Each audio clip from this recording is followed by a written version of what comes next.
भारतीय इतिहास बीपीएससी द्वारा पूछे गए प्राचीन भारत के संपूर्ण प्रश्न उत्तर को देखेंगे इस वीडियो में। तो आइए शुरू करते हैं बिना देरी किए हुए। पहला प्रश्न है, भारत में पशुपालन एवं कृषि के प्राचीनतम साक्ष्य प्राप्त हुए हैं। कहाँ से प्राप्त हुए हैं? इसका सही उत्तर हो जाएगा मेहरगढ़ से प्राप्त हुए हैं। अब आगे बढ़ते हैं। अगला प्रश्न है कि सिंधु सभ्यता निम्नलिखित में से किस युग में पड़ता है? तो यह पड़ता है आद्य ऐतिहासिक काल में। सिंधु सभ्यता आद्य ऐतिहासिक काल में पड़ता है। आगे बढ़ते हैं। अगला प्रश्न है कि निम्नलिखित में से किसको कैलकोलिथ युग भी कहा जाता है? तो इसका उत्तर हो जाएगा ताम्र पाषाण युग को कैलको युग भी कहा जाता है। पांचवा प्रश्न है, सिंधु घाटी सभ्यता की सबसे महत्वपूर्ण विशेषता क्या है? इसकी सबसे महत्वपूर्ण विशेषता है ऑप्शन ए पकी ईंट से बनी इमारत। आगे बढ़ते हैं। अगला प्रश्न है, हड़प्पा में मिट्टी के बर्तन पर सामान्यतः किस रंग का उपयोग हुआ है? तो लाल रंग का उपयोग हुआ है। आगे बढ़ते हैं। अगला प्रश्न है, निम्नलिखित में से कौन सा एक हड़प्पा का बंदरगाह है? तो यह है लोथल एक हड़प्पा का बंदरगाह है। हड़प्पा नगर लोथल गुजरात के अहमदाबाद जिले में भोगवा नदी के किनारे स्थित है। यहाँ की सर्वाधिक महत्वपूर्ण उपलब्धि हड़प्पा कालीन बंदरगाह है। आगे बढ़ते हैं। अगला प्रश्न है, सातवां प्रश्न है कि निम्नलिखित में से कौन सा हड़प्पा कालीन स्थल गुजरात में है? अभी तुरंत हम लोग पढ़े ऑप्शन ए लोथल गुजरात में है। आगे बढ़ते हैं। अगला प्रश्न है कि बोग जकोई का महत्व इसलिए है कि ऑप्शन इस करेक्ट उत्तर को सीधा देखेंगे कि वहाँ जो अभिलेख प्राप्त हुए हैं उनमें वैदिक देवी एवं देवताओं का वर्णन मिलता है। आठवां प्रश्न है, निम्न में से किस हड़प्पा कालीन स्तर से टेराकोटा का हल प्राप्त हुआ है? जिसका उत्तर हो जाएगा बनावली से टेराकोटा का हल प्राप्त हुआ है। आगे बढ़ते हैं। अगला प्रश्न है कि निम्न में से किस हड़प्पा नगर में जुते हुए खेतों के निशान मिले हैं? तो इसका राइट उत्तर हो जाएगा ऑप्शन ए कालीबंगा में। 12 नंबर में प्रसिद्ध 10 राजाओं का युद्ध किस नदी के तट पर लड़ा गया था? इसका उत्तर हो जाएगा ऑप्शन डी परशुनी नदी के तट पर। 10 राजाओं का युद्ध परशुनी नदी वर्तमान में रावी के तट पर लड़ा गया था। इसमें भारतों के राजा सुदास ने 10 राजाओं के एक संघ को हराया। इस संघ में आर्यों के प्रमुख जन अनु, दुह, यदु, पुरु, तुर्वसु तथा 5 लघु जनजातियों का समूह सम्मिलित था, जिसके पुरोहित विश्वामित्र थे। अब आगे बढ़ते हैं। अगला प्रश्न है कि ऋग्वेद का कौन सा मंडल पूर्णतः सोम को समर्पित है? इसका उत्तर हो जाएगा नौवां मंडल। नौवां मंडल पूर्णतः सोम को समर्पित है। अब है 10वां प्रश्न, निम्नलिखित में से कौन सा हड़प्पा और मोहनजोदड़ो के उत्खनन से संबंधित नहीं थे? तो इसमें जो है डॉक्टर आर डी बनर्जी थे, के एन दीक्षित भी थे। इसके ऑप्शन को आगे देखते हैं, इधर है। उसके बाद है एम एस वत्स भी थे, अर्थात बी ए स्मिथ नहीं थे।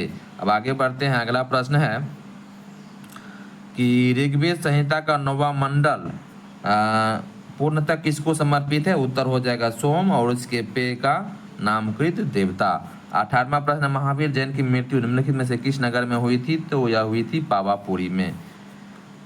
15वां है कि गायत्री मंत्र किस पुस्तक में मिलता है? तो यह मिलता है ऋग्वेद में। भगवान महावीर का प्रथम शिष्य कौन था? तो जामाली। भगवान महावीर का प्रथम शिष्य जामाली था। आगे बढ़ते हैं। अगला प्रश्न है कि निम्न में से किस भारतीय दर्शन ने परमाणु सिद्धांत का प्रतिपादन किया था? तो यह किया था वैशेषिक ने। वैशेषिक दर्शन के अनुसार सृष्टि का निर्माण अणु से हुआ है। महर्षि कणाद इस दर्शन के प्रवर्तक थे। अब आगे बढ़ते हैं। अगला प्रश्न है कि महावीर स्वामी का जन्म कहाँ हुआ था? तो इसका जन्म कहाँ हुआ था महावीर स्वामी का जन्म? तो कुंड ग्राम में महावीर स्वामी का जन्म हुआ था, ऑप्शन ए। 20वां है, निम्नलिखित में से कौन सबसे पूर्वकालिक जैन ग्रंथ कहलाता है? तो 14 पूर्व जो है सबसे पूर्वकालिक जैन ग्रंथ कहलाता है। 21वां प्रश्न है कि महात्मा बुद्ध ने अपना पहला धर्मचक्र परिवर्तन किस स्थान पर दिया था? तो यह दिया था सारनाथ में। महात्मा बुद्ध ने अपना पहला धर्मचक्र परिवर्तन किस स्थान पर दिया था? सारनाथ में दिया था। अगला प्रश्न है कि निम्नलिखित में से कौन सी बात बौद्ध धर्म तथा जैन धर्म में समान नहीं है? इसका उत्तर हो जाएगा आत्मदमन। आत्मदमन जो है दोनों में समान नहीं है, बाकी अहिंसा दोनों में है, वेदों की प्रति उदासीनता दोनों में है, रीति व रिवाजों को अस्वीकृति दोनों में है। गौतम बुद्ध ने मध्यम मार्ग का उपदेश दिया। वे मोक्ष के लिए कठोर साधना एवं काया क्लेश में विश्वास नहीं रखते थे। इसके विपरीत महावीर स्वामी ने मोक्ष प्राप्ति के लिए घोर तपस्या तथा शरीर त्याग को आवश्यक बताया था। अब अगला प्रश्न है कि महात्मा बुद्ध का महापरिनिर्वाण कहाँ हुआ था? तो यह हुआ था कुशीनगर में। महात्मा बुद्ध का महापरिनिर्वाण कुशीनगर में हुआ था। अगला प्रश्न है कि बोध गया में बोधि वृक्ष अपने वंश की इस पीढ़ी का है, किस पीढ़ी का है? तो यह जो है पंचम पीढ़ी का है, पंचम पीढ़ी का है। महाबोधि मंदिर स्थित वर्तमान बोधि वृक्ष वह नहीं है जिसके नीचे बैठकर महात्मा बुद्ध ने ज्ञान प्राप्त किया था। हैंसोंग के अनुसार उस मूल वृक्ष को 7वीं शताब्दी में सम्राट शशांक ने नष्ट कर दिया। इसके बाद इस स्थान पर 2 और वृक्ष रोपित हुए और नष्ट हुए। वर्तमान वृक्ष जिसे हम देख रहे हैं वह 5वीं पीढ़ी का वृक्ष है जिसे अलेक्जेंडर कनिंघम ने लगवाया था। अब अगला प्रश्न है कि त्रिपिटक किसकी धार्मिक पुस्तक है? त्रिपिटक किसकी धार्मिक पुस्तक है? तो यह हो जाएगा बौद्ध की जो है धार्मिक पुस्तक है त्रिपिटक। त्रिपिटक बौद्ध धर्म ग्रंथों में सर्वाधिक महत्वपूर्ण है। बुद्ध की मृत्यु के बाद उनकी शिक्षाओं को संकलित कर 3 भागों में बांटा गया, इन्हीं को त्रिपिटक कहते हैं। यह है विनय पिटक, संघ संबंधी नियम तथा आचार की शिक्षाएं हैं उसमें। सुत्त पिटक महात्मा बुद्ध के वचन है उसमें, और 3 में है अभिधम्म पिटक जिसमें दार्शनिक सिद्धांत हैं। अब आगे बढ़ते हैं। अगला प्रश्न है कि बराबर की गुफाओं का उपयोग किसके आश्रय गृह के लिए रूप में किया गया था? तो आजीविकों के लिए किया गया था। अब है त्रिरत्न या 3 रत्न, जैसे सटीक ज्ञान, सच्ची आस्था और सटीक क्रिया, इनमें से किससे संबंधित है? किससे संबंधित है? तो यह है सी, अर्थात जैन धर्म से संबंधित है। यह जो है त्रिरत्न जैन धर्म से संबंधित है। अब अगला प्रश्न है कि विश्व का पहला गणतंत्र वैशाली में किसके द्वारा स्थापित किया गया था? तो यह लिच्छवी के द्वारा स्थापित किया गया था। वैशाली के लिच्छवियों ने विश्व का पहला गणतंत्र स्थापित किया। वैशाली बुद्ध काल का सबसे बड़ा तथा शक्तिशाली गणराज्य था। लिच्छवी वज्जी संघ में सर्व प्रमुख थे। 28वां है कि आजीवक संप्रदाय के संस्थापक थे तो मक्खली गोसाल, यह जो है आजीवक संप्रदाय के संस्थापक थे। 33वां है कि मगध की प्रारंभिक राजधानी कौन सी थी? तो राजगिरी, गिरिव्रज मगध की प्रारंभिक राजधानी थी। अब आगे बढ़ते हैं। अगला प्रश्न है पाटलिपुत्र के संस्थापक कौन थे? तो पाटलिपुत्र के संस्थापक उदयन थे। पाटलिपुत्र की स्थापना अजातशत्रु के उत्तराधिकारी उदयन ने गंगा और सोन नदी के संगम पर एक किला बनाकर की थी। इसने मगध साम्राज्य की राजधानी राजगिरी से पाटलिपुत्र स्थानांतरित की। यह नगर शिशुनाग वंश, नंद वंश और मौर्य वंश की भी राजधानी रही थी। 34वां है अजातशत्रु के वंश का क्या नाम था? इसके वंश का नाम था हर्यक वंश था। 30वां है कि किस शासक द्वारा सर्वप्रथम पाटलिपुत्र का राजधानी के रूप में चयन किया गया था? तो उदयन द्वारा चयन किया गया था। अब आगे बढ़ते हैं। अगला प्रश्न है कि सैंड्रोकोट्स से चंद्रगुप्त मौर्य की पहचान किसने की थी? यह की थी विलियम जोन्स ने। विलियम जोन्स पहले विद्वान थे जिन्होंने सैंड्रोकोट्स की पहचान मौर्य शासक चंद्रगुप्त मौर्य से की। एरियन तथा प्लूटार्क ने चंद्रगुप्त मौर्य को एंड्रोकोट्स के रूप में वर्णित किया, जबकि जस्टिन ने सैंड्रोकोट्स, चंद्रगुप्त मौर्य और सिकंदर महान की भेंट का उल्लेख किया है। 31वां है निम्नलिखित में से किस राजा ने पाटलिपुत्र बसाया था? तो यह बसाया था उदयन ने। अब आगे बढ़ते हैं। अगला प्रश्न है ब्राह्मी लिपि को सर्वप्रथम किसने पढ़ा था? जेम्स प्रिंसेप ने सबसे पहले ब्राह्मी लिपि को पढ़ा था। 40वां है अंतिम मौर्य सम्राट कौन था? तो बृहद्रथ जो है अंतिम मौर्य सम्राट था। अंतिम मौर्य शासक बृहद्रथ था। बृहद्रथ की हत्या इसके सेनापति पुष्यमित्र शुंग के द्वारा कर दी गई थी। अगला प्रश्न है मेगास्थनीज की पुस्तक का क्या नाम था? तो इसका नाम था इंडिका। किस अभिलेख में रुद्रदामन प्रथम को विभिन्न उपाध्याय वर्णित किया गया था? तो जूनागढ़ अभिलेख में।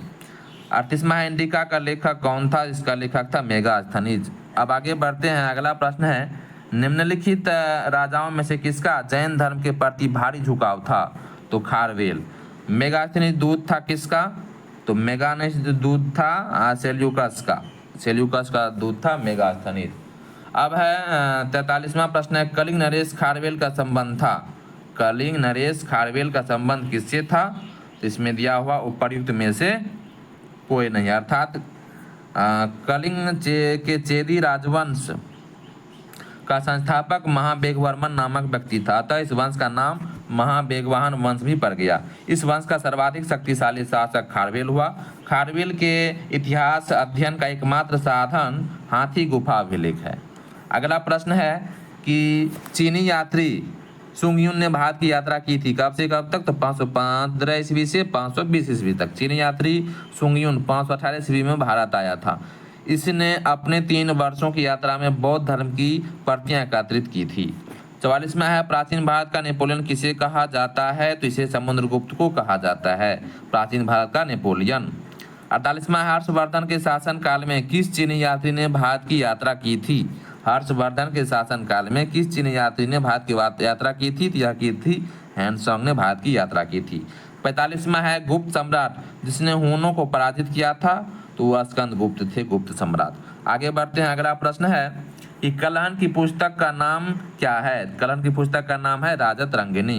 कलहन ने राजत रंगिनी में कश्मीर का इतिहास लिखा। इस ग्रंथ की रचना कलहन ने जय सिंह के शासनकाल में पूर्ण किया।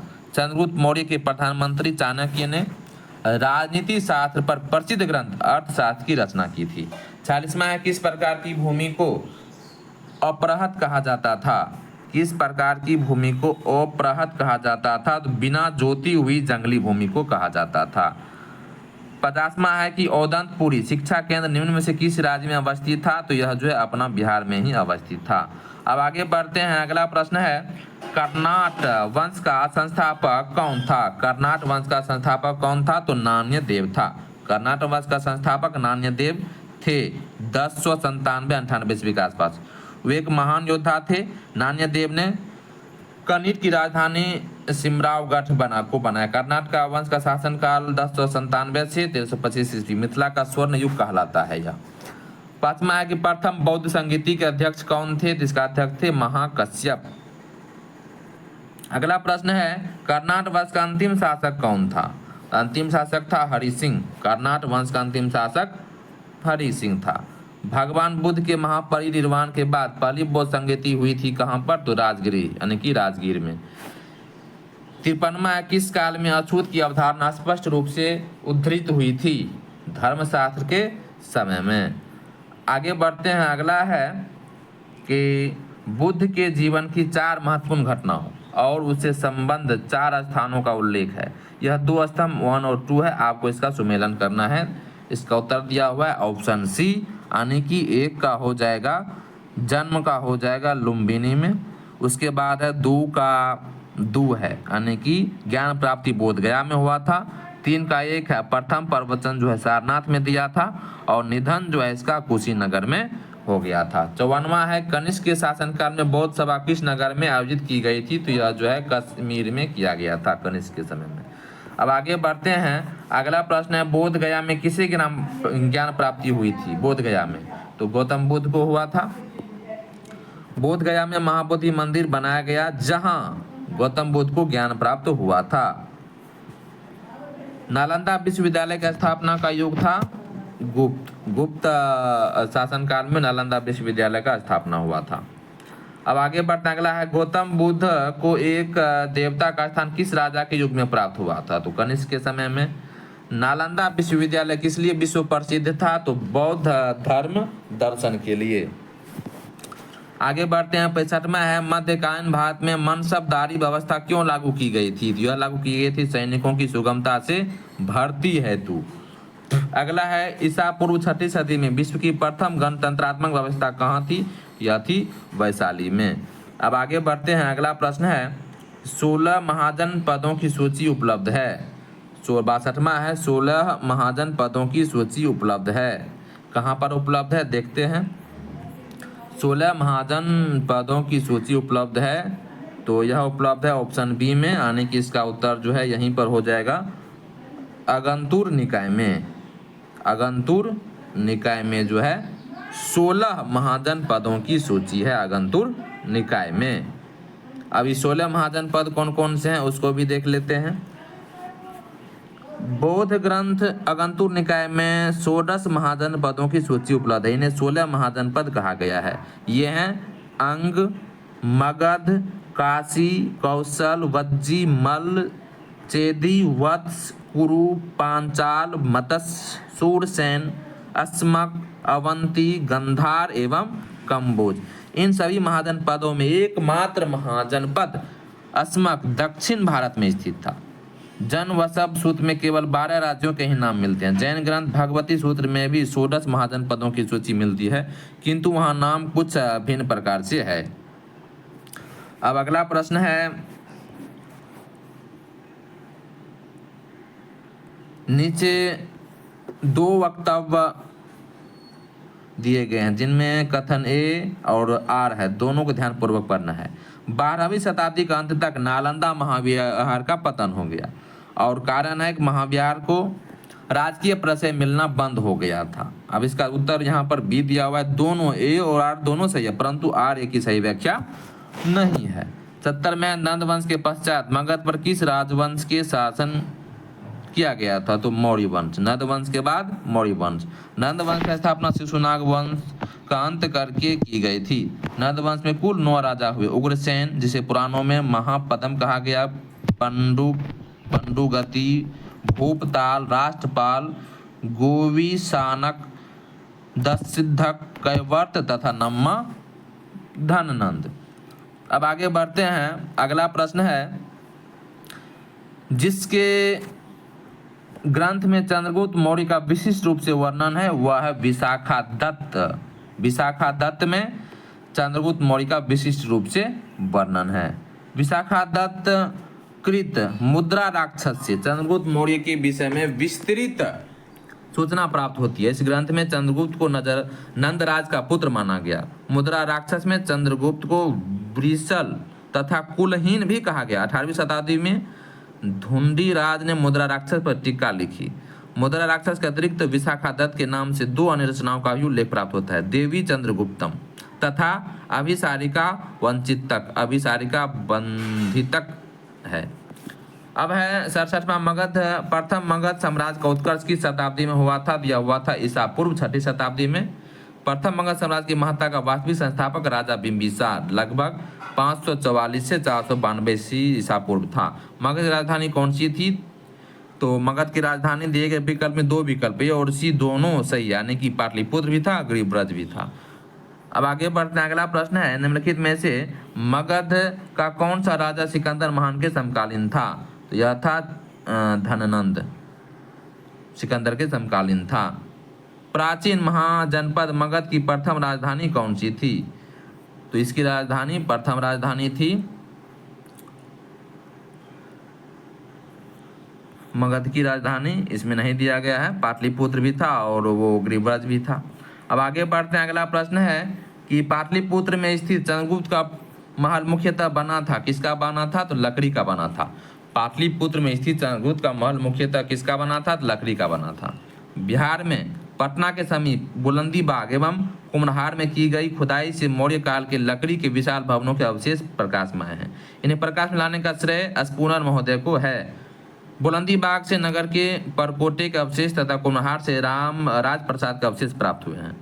अब अगला प्रश्न है कि निम्न में से कौन सा क्षेत्र अशोक के साम्राज्य में सम्मिलित नहीं था? श्रीलंका नहीं था, बाकी अफगानिस्तान, बिहार और कलिंग था। 74वां है, अष्टप्रधान का गठन किसने किया था? तो शिवाजी ने किया था अष्टप्रधान का गठन। अब आगे बढ़ते हैं। अगला प्रश्न है, अशोक के शासन काल में बौद्ध सभा किस नगर में आयोजित की गई थी? यह पाटलिपुत्र में आयोजित की गई थी। निम्नलिखित में से किस मौर्य शासक ने दक्कन की विजय प्राप्त की थी? तो यह की थी चंद्रगुप्त ने। 79वां है कि अशोक के शिलालेखों में प्रयुक्त भाषा है, क्या भाषा है? प्राकृतिक भाषा है।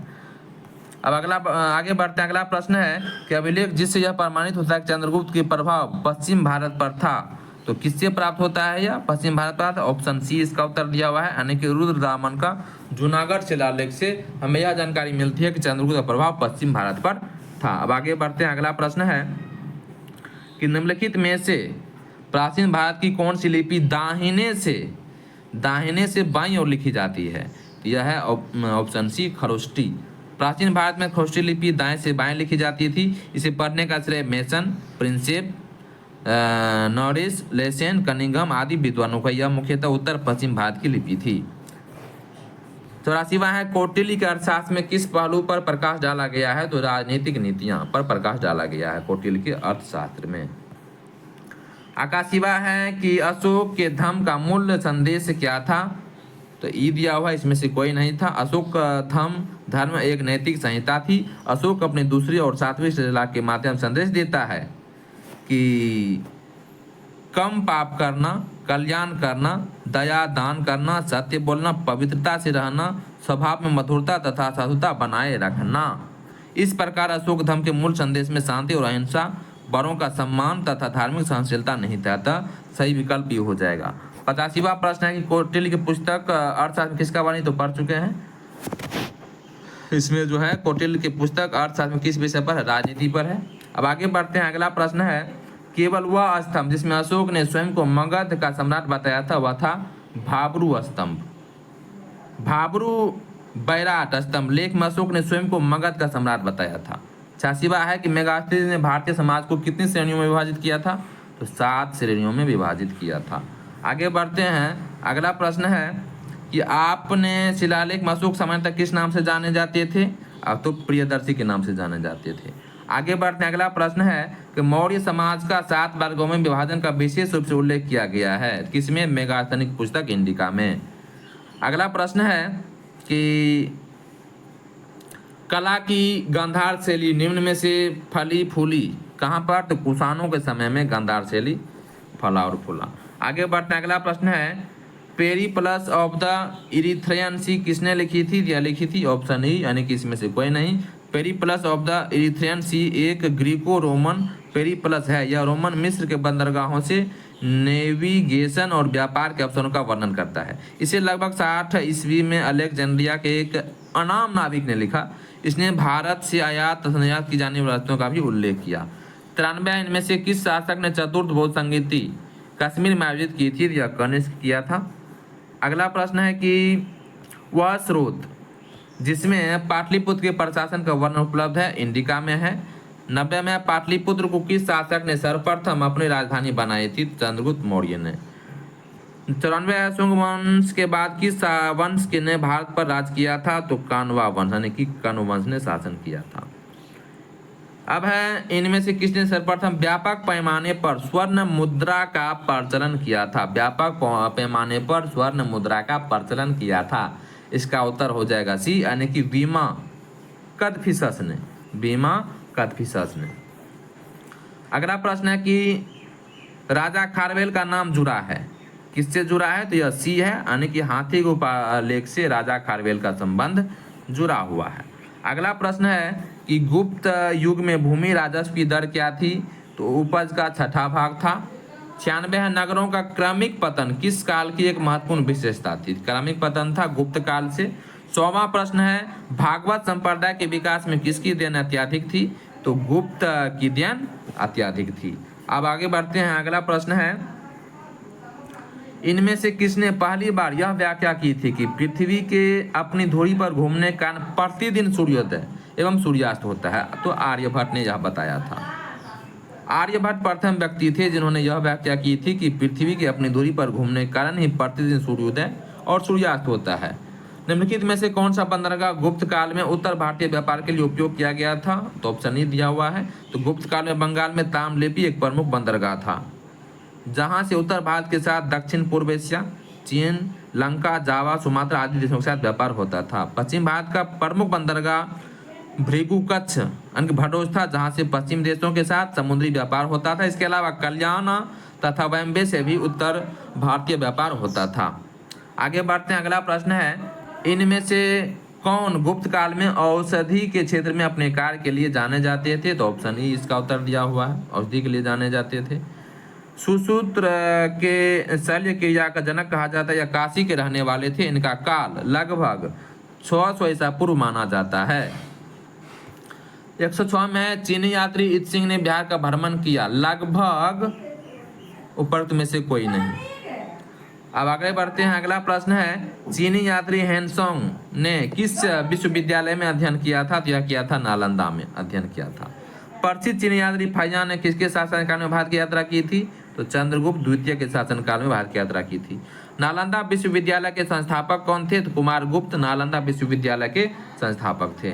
अगला प्रश्न है, हेनसोंग की भारत में यात्रा के समय सूती कपड़ों के उत्पादन के लिए सबसे प्रसिद्ध नगर था मथुरा, हेनसोंग के समय में।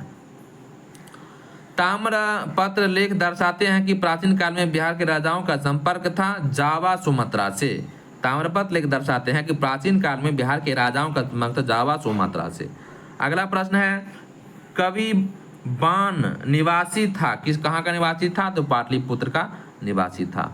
अब आगे बढ़ते हैं। अगला प्रश्न है कि स्वर्ण भूमि का वह राजा कौन था जिसने नालंदा में एक बौद्ध विहार की स्थापना की तथा उसके रखरखाव हेतु अपने दूत द्वारा देवपाल से 5 गांव दान देने के लिए प्रार्थना की थी? तो यह था बालपुत्र देव। यह कौन था? बालपुत्र देव। 115वां संगम युग में उरैयूर किसके लिए विख्यात था? तो कपास के व्यापार का महत्वपूर्ण केंद्र था यह। आगे बढ़ते हैं। अगला प्रश्न है, नालंदा विश्वविद्यालय के विनाश के क्या कारण थे? तो मुसलमान। नालंदा विश्वविद्यालय बख्तियार खिलजी के अधीन तुर्क मुस्लिम आक्रमणकारियों द्वारा नष्ट किया गया था। यह भारत में बौद्ध मत के पतन के लिए अंतिम प्रहार के रूप में देखा जाता है। 116वां प्रश्न है, मुद्रा राक्षस का लेखक निम्न में से कौन है? तो यह जो विशाखा दत्त है। आगे बढ़ते हैं। अगला प्रश्न है, खजुराहो मंदिर स्थापत्य के निर्माण के सहयोगी थे? चंदेल के। 117वां पृथ्वीराज रासो के लेखक कौन थे? चंद बरदाई। 113वां विक्रमशिला शिक्षा केंद्र के संस्थापक का नाम था धर्मपाल। विक्रमशिला शिक्षा केंद्र संस्थापक का नाम था धर्मपाल। 118 स्वप्नवासवदत्ता के लेखक हैं भास। स्वप्नवासवदत्ता के लेखक हैं भास। आगे बढ़ते हैं। अगला प्रश्न है, निम्न राजवंश में किसका उल्लेख संगम साहित्य में नहीं हुआ था? तो कदम का नहीं हुआ था, बाकी चेर, चोल और पांड्य का हुआ था। आगे बढ़ते हैं। अगला प्रश्न है कि कुमार संभव महाकाव्य किस कवि ने लिखा? तो यह लिखा था कालिदास ने। कुमार संभव महाकाव्य की रचना महाकवि कालिदास ने की थी। इसमें 17 सर्ग हैं जिसमें प्रकृति चित्रण तथा कार्तिकेय जन्म कथा का वर्णन है। 120वां है, किरातार्जुनीय पुस्तक किसने लिखा था? तो यह लिखा था भारवी ने। चोल काल किसके लिए प्रसिद्ध था? तो यह था ग्राम पंचायत के लिए प्रसिद्ध था चोल काल। उस स्रोत का नाम बतलाएं जो प्राचीन भारत के व्यापारिक मार्गों पर मौन है? तो यह है मिलिंद पन्हो। 125वां है, कौन सा मध्यकालीन भारतीय साम्राज्य व्यापक स्तर पर स्थानीय स्वशासन के लिए प्रसिद्ध था? तो यह था चोल। चोल स्थानीय स्वशासन के लिए प्रसिद्ध था। हर्षचरित नामक पुस्तक किसने लिखी थी? यह बाण भट्ट ने लिखी थी हर्षचरित्र नामक पुस्तक। 126वां प्रश्न है कि दक्षिण भारत के मंदिर के आकर्षक द्वार क्या कहलाते थे? यह कहलाता गोपुरम। दक्षिण भारत के मंदिरों के आकर्षक द्वार क्या कहलाते थे? तो गोपुरम कहलाते थे। चोल वंश का संस्थापक कौन था? तो विजयालय। चोल वंश का संस्थापक कौन था? तो विजयालय था। तो आज के लिए इतना ही। आगे अब जो है मध्यकालीन भारत का इतिहास है। मध्यकालीन भारत का इतिहास। पहला प्रश्न है, गुलाम वंश का प्रथम शासक कौन था? कुतुबुद्दीन ऐबक। कुतुब मीनार किसके द्वारा पूरा किया गया था? ऑप्शन ए इल्तुतमिश के द्वारा पूरा किया गया था। भारत में मोहम्मद गौरी ने किसको प्रथम अक्ता प्रदान किया था? तो कुतुबुद्दीन ऐबक को। कुतुबुद्दीन ऐबक की राजधानी थी लाहौर। बिहार का प्रथम मुस्लिम विजेता कौन था? बख्तियार खिलजी। 2.5 दिन का झोपड़ा क्या है? मस्जिद। 2.5 दिन का झोपड़ा मस्जिद है। बिहार पर बख्तियार खिलजी ने हमले का पहला विवरण प्राप्त हुआ है तबकात ई नासिरी से। किस दिल्ली सुल्तान ने रक्त एवं लोह की नीति अपनाई थी? यह अपनाई थी बलबन ने। अगला प्रश्न है, नालंदा बिहार का विध्वंस किया था बख्तियार खिलजी ने। 12वां प्रश्न है कि जब उसने राजत्व प्राप्त किया तो वह शरीयत के नियमों और आदेशों से पूर्णतया स्वतंत्र था। बर्नी ने यह कथन किस सुल्तान के लिए कहा था? यह कहा था अलाउद्दीन खिलजी के लिए। 9वां प्रश्न है, इल्तुतमिश ने बिहार में अपना प्रथम सूबेदार नियुक्त किया था किसको? तो मलिक जानी को। आगे बढ़ते हैं। अगला प्रश्न है 10वां प्रश्न है, वह प्रथम मुस्लिम शासक कौन था जिसने शासन के सिद्धांत को राजाओं के ईश्वरीय अधिकार सिद्धांत के समान प्रतिपादित किया था? तो यह था बलबन। आगे बढ़ते हैं। अब अगला प्रश्न है, अलाउद्दीन खिलजी के प्रसिद्ध सेनापतियों में किसकी मंगोलों के विरुद्ध लड़ते हुए मृत्यु हुई थी? तो जफर खान की। 17वां प्रश्न है, अलाई दरवाजा का निर्माण किस सुल्तान ने करवाया था? तो यह अलाउद्दीन खिलजी ने करवाया था। 14वां प्रश्न है, रानी पद्मिनी का नाम अलाउद्दीन की चित्तौड़ विजय से जोड़ा जाता है, उनके पति का नाम क्या था? तो राणा रतन सिंह उसके पति का नाम था, ऑप्शन डी। दिल्ली के किस सुल्तान ने सबसे ज्यादा नहरों का निर्माण किया था? तो फिरोज शाह तुगलक ने किया था। 15वां है, अलाउद्दीन खिलजी के आक्रमण के समय देवगिरी का शासक कौन था? तो रामचंद्र देव था। फिरोज तुगलक द्वारा स्थापित दार उल सफा क्या था? तो यह था एक खैराती अस्पताल। 16वां है, किस सुल्तान के काल में खालिसा भूमि अधिक पैमाने में विकसित हुई थी? तो अलाउद्दीन खिलजी के समय में। अब 20वां प्रश्न है, निम्नलिखित में से किस सुल्तान ने बेरोजगारों को रोजगार दिलवाया था? तो यह दिलवाया था ऑप्शन सी, फिरोज तुगलक ने। अगला प्रश्न है कि निम्नलिखित में से किस सुल्तान के दरबार में सबसे अधिक गुलाम थे? तो फिरोज तुगलक के दरबार में सबसे अधिक गुलाम थे। 25वां प्रश्न, निम्नलिखित में से किस सुल्तान ने एक नगर बसाया जहां अब आगरा है? तो सिकंदर लोदी ने एक नगर बसाया था, उसका नाम अभी आगरा है। निम्नलिखित में से किस सुल्तान ने फलों की गुणवत्ता सुधारने के लिए उपाय किए थे? तो ऑप्शन बी हो जाएगा, फिरोज तुगलक ने। 26वां है, विजयनगर साम्राज्य के संस्थापक कौन थे? तो यह था ऑप्शन सी, हरिहर और बुक्का। 23वां प्रश्न है कि फारसी यात्री अब्दुल रज्जाक भारत में किस राजा के शासन काल में आया था? तो यह आया था देवराय द्वितीय के शासन काल में। आगे बढ़ते हैं, अगला प्रश्न है कि विजयनगर के उस पहले शासक की पहचान करें जिसने बहमनियों से गोवा छीन लिया था। यह था हरिहर द्वितीय। आगे बढ़ते हैं, अगला प्रश्न है दीवान ए अर्ज विभाग संबंधित है, किससे संबंधित है? तो यह है रक्षा विभाग से संबंधित। विजयनगर के राजा कृष्णदेव राय ने गोलकुंडा का युद्ध किस राजा के साथ लड़ा था? तो कुली कुतुब शाह के साथ लड़ा था। 32वां है कि शिवाजी की राजधानी कहाँ थी? तो रायगढ़, शिवाजी की राजधानी रायगढ़ थी। 29वां प्रश्न है कि विजयनगर साम्राज्य के वित्तीय व्यवस्था की मुख्य विशेषता क्या थी? मुख्य विशेषता थी भू राजस्व। 33वां है, बहमनी राज का संस्थापक कौन था? तो अलाउद्दीन हसन। विजयनगर साम्राज्य का अवशेष कहाँ मिलता है? तो यह मिलता है हम्पी में। 34वां है, सरंजामी प्रथा किससे संबंधित थी? तो मराठा भू राजस्व प्रथा से संबंधित थी। 35वां प्रश्न है, निम्नलिखित में से कौन भूमि उत्पाद पर लगने वाले कर को इंगित करता है? ऑप्शन डी है उत्तर में, आने की 1 खराज, 3 उष्ण, 4 मुक्तई। अब आगे बढ़ते हैं, अगला प्रश्न है 38वां, इन शासकों में से किसने अपनी सैन्य टुकड़ियों को 200, 250, 500 की इकाइयों में विभाजित किया था? तो इसमें से कोई नहीं है, इसका ऑप्शन जो है ई दिया हुआ है, यानी कि इस्लाम शाह शेर शाह का पुत्र था। इस्लाम शाह ने पूरे उत्तर भारत में लगभग 8 वर्षों तक शासन किया और उसकी मृत्यु 1553 ईस्वी में हुई थी। इस्लाम शाह ने ही अपनी सैन्य टुकड़ियों को 50, 250 और 500 की इकाइयों में विभाजित किया था। 36वां प्रश्न है, किस सुल्तान ने जमीन में फसल की नपाई का आधा राजस्व के रूप में दावा किया था? तो यह था अलाउद्दीन खिलजी। जवाबित का संबंध किससे था? तो यह था राज्य के कानून से इसका संबंध था। अब अगला प्रश्न है 40वां, सुल्तान का सल्तनत काल के सिक्के टंका, ससगन एवं जीतल किन धातुओं के थे? तो यह थे चांदी और तांबा के। 41वां प्रश्न है, भारत में कागज का प्रयोग कब से प्रारंभ हुआ था? तो यह 12वीं सदी से प्रारंभ हुआ था।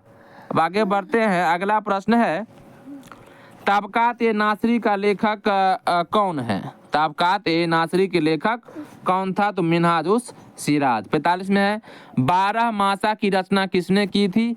तो मलिक मोहम्मद जैसी ने। 86 है, पानीपत के युद्ध में बाबर की जीत का मुख्य कारण क्या था? तो उसकी सैन्य कुशलता। उसके बाद 43वां प्रश्न है कि सभी भक्ति संतों के मध्य एक समान विशेषता थी कि उन्होंने अपनी वाणी को उसी भाषा में लिखा जिससे उनके भक्त समझते थे। अब आगे बढ़ते हैं, अगला प्रश्न है तुजू के बाबरी किस भाषा में लिखा गया था? यह लिखा गया था ऑप्शन सी तुर्की भाषा में। 44वां है निम्नलिखित में से किस सुल्तान ने निजामुद्दीन औलिया ने भेंट करने से इनकार कर दिया था? तो अलाउद्दीन खिलजी। 48वां है हुमायूं ने चुनार दुर्ग पर प्रथम बार आक्रमण कब किया था? तो यह किया था 1532 ईस्वी में। अगला प्रश्न है निम्नलिखित में से किसने अपने बादशाह पति के लिए मकबरे का निर्माण करवाया था? तो हाजी बेगम ने। निम्नलिखित में से किस सुल्तान ने पहले हजरत आला की उपाधि अपनाई और बाद में सुल्तान की? तो ऑप्शन सी शेर शाह सूरी। 50वां है हुमायूं नामा की रचना किसने की थी? तो गुलबदन बेगम ने। शेर शाह का मकबरा कहाँ स्थित है? तो यह स्थित है सासाराम बिहार में। अब आगे बढ़ते हैं, अगला प्रश्न है हल्दी घाटी के युद्ध में महाराणा प्रताप की सेना के सेनापति कौन थे? तो यह थे हकीम खान। 51वां है हुमायूं द्वारा लड़े गए 4 प्रमुख युद्धों का तिथि अनुसार सही क्रम अंकित करें। युद्ध स्थलों के नाम नीचे अंकित है, इसका ऑप्शन डी दिया हुआ है। पहले देवरा, फिर चौसा, फिर कन्नौज, फिर सरहिंद। अब अगला प्रश्न है 55वां कि निम्नलिखित में से किस मुस्लिम शासक ने तीर्थ यात्रा कर समाप्त कर दिया था? तो यह समाप्त कर दिया था अकबर ने। अगला प्रश्न है कि एतमा दुधौला का मकबरा आगरा में किसने बनवाया था? तो यह बनवाया था नूरजहां ने। 56वां है अकबर ने बंगाल तथा बिहार को मुगल साम्राज्य में मिलाया था। यह मिलाया था 1576 ईस्वी में। 60वां प्रश्न है कि प्राचीनकारी यानी कि पेट्रा डियोरा निम्न में से किससे संबंधित है? यह संबंधित है दीवारों में अर्धकीमती पत्थर जड़कर फूलों की नक्काशी करना।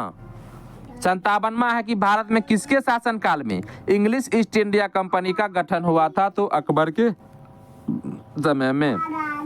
61वां है कि मध्यकाल में बंटाई शब्द का अर्थ था? तो लगान निर्धारण का एक तरीका था।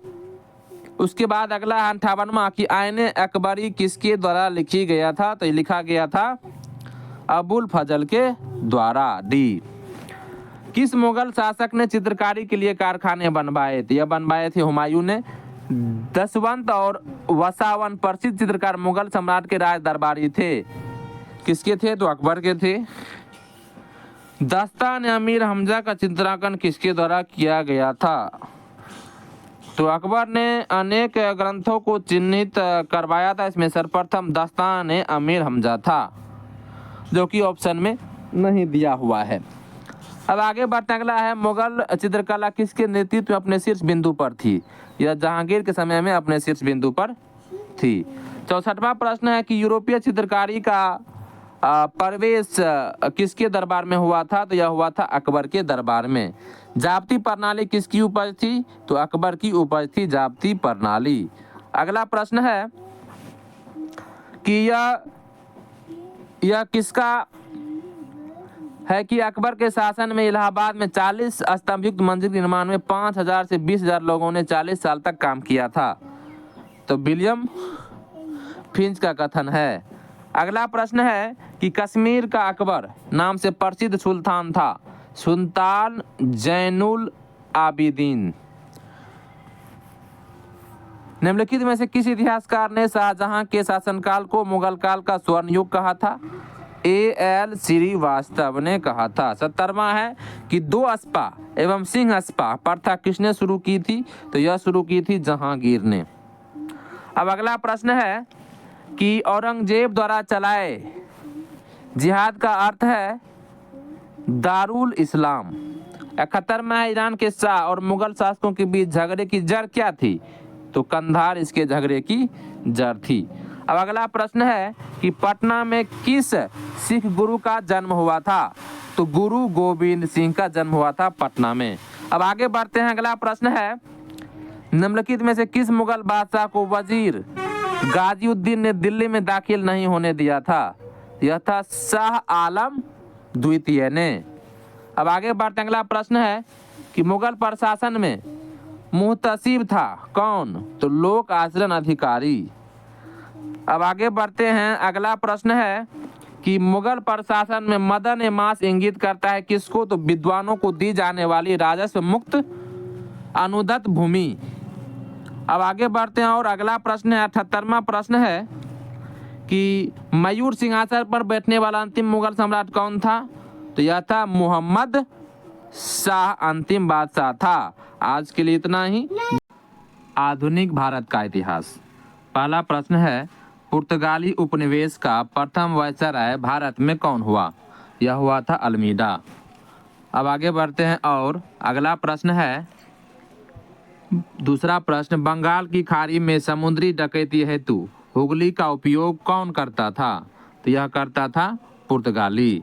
आगे बढ़ते हैं अगला प्रश्न है तीसरा कि निम्नलिखित अंग्रेजों में किसे जहांगीर ने खान की उपाधि से सम्मानित किया था?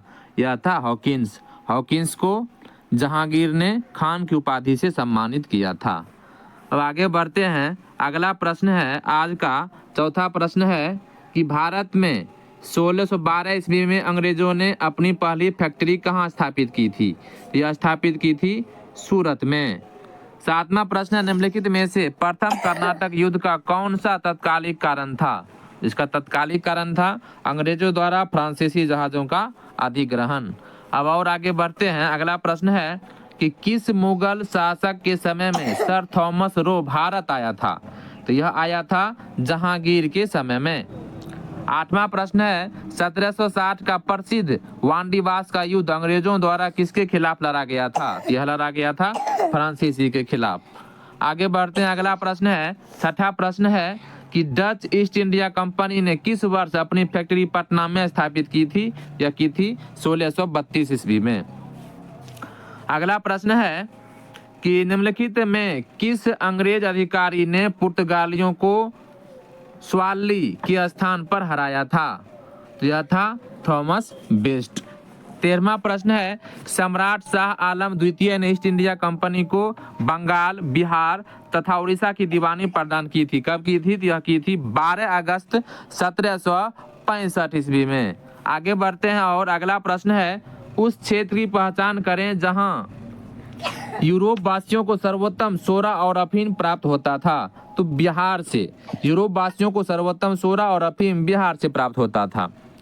11वां प्रश्न है कि अंग्रेजी शासन काल में भारत का कौन सा क्षेत्र अफीम उत्पादन हेतु प्रसिद्ध था? तो बिहार। 14वां प्रश्न है कि मुगल बादशाह बहादुर शाह जफर के बारे में कहा जाता है कि उसकी साम्राज्य की सीमा थी। तो कहां तक सीमा थी? तो इसमें से पांचों ऑप्शन गलत है। इसका सही उत्तर हो जाएगा कि बहादुर शाह जफर के बारे में नहीं बल्कि मुगल शासक शाह आलम द्वितीय के बारे में फारसी भाषा में यह कहावत प्रसिद्ध थी कि सल्तनत ए शाह आलम अज दिल्ली ता पालम, अर्थात शाह आलम के काल में मुगल साम्राज्य सिकुड़ते सिमटते दिल्ली के लाल किले से पालम गांव तक रह गया था। बिहार लोक सेवा आयोग ने इस प्रश्न को निरस्त कर दिया था। अब आगे बढ़ते हैं अगला प्रश्न है कि रणजीत सिंह ने सुप्रसिद्ध कोहिनूर हीरा प्राप्त किया था। किससे प्राप्त किया था? तो शाह शुजा से प्राप्त किया था। 18वां प्रश्न है कि ठगों का उन्मूलन किसके नेतृत्व में हुआ था? तो यह हुआ था कैप्टन सिलीमैन के नेतृत्व में हुआ था।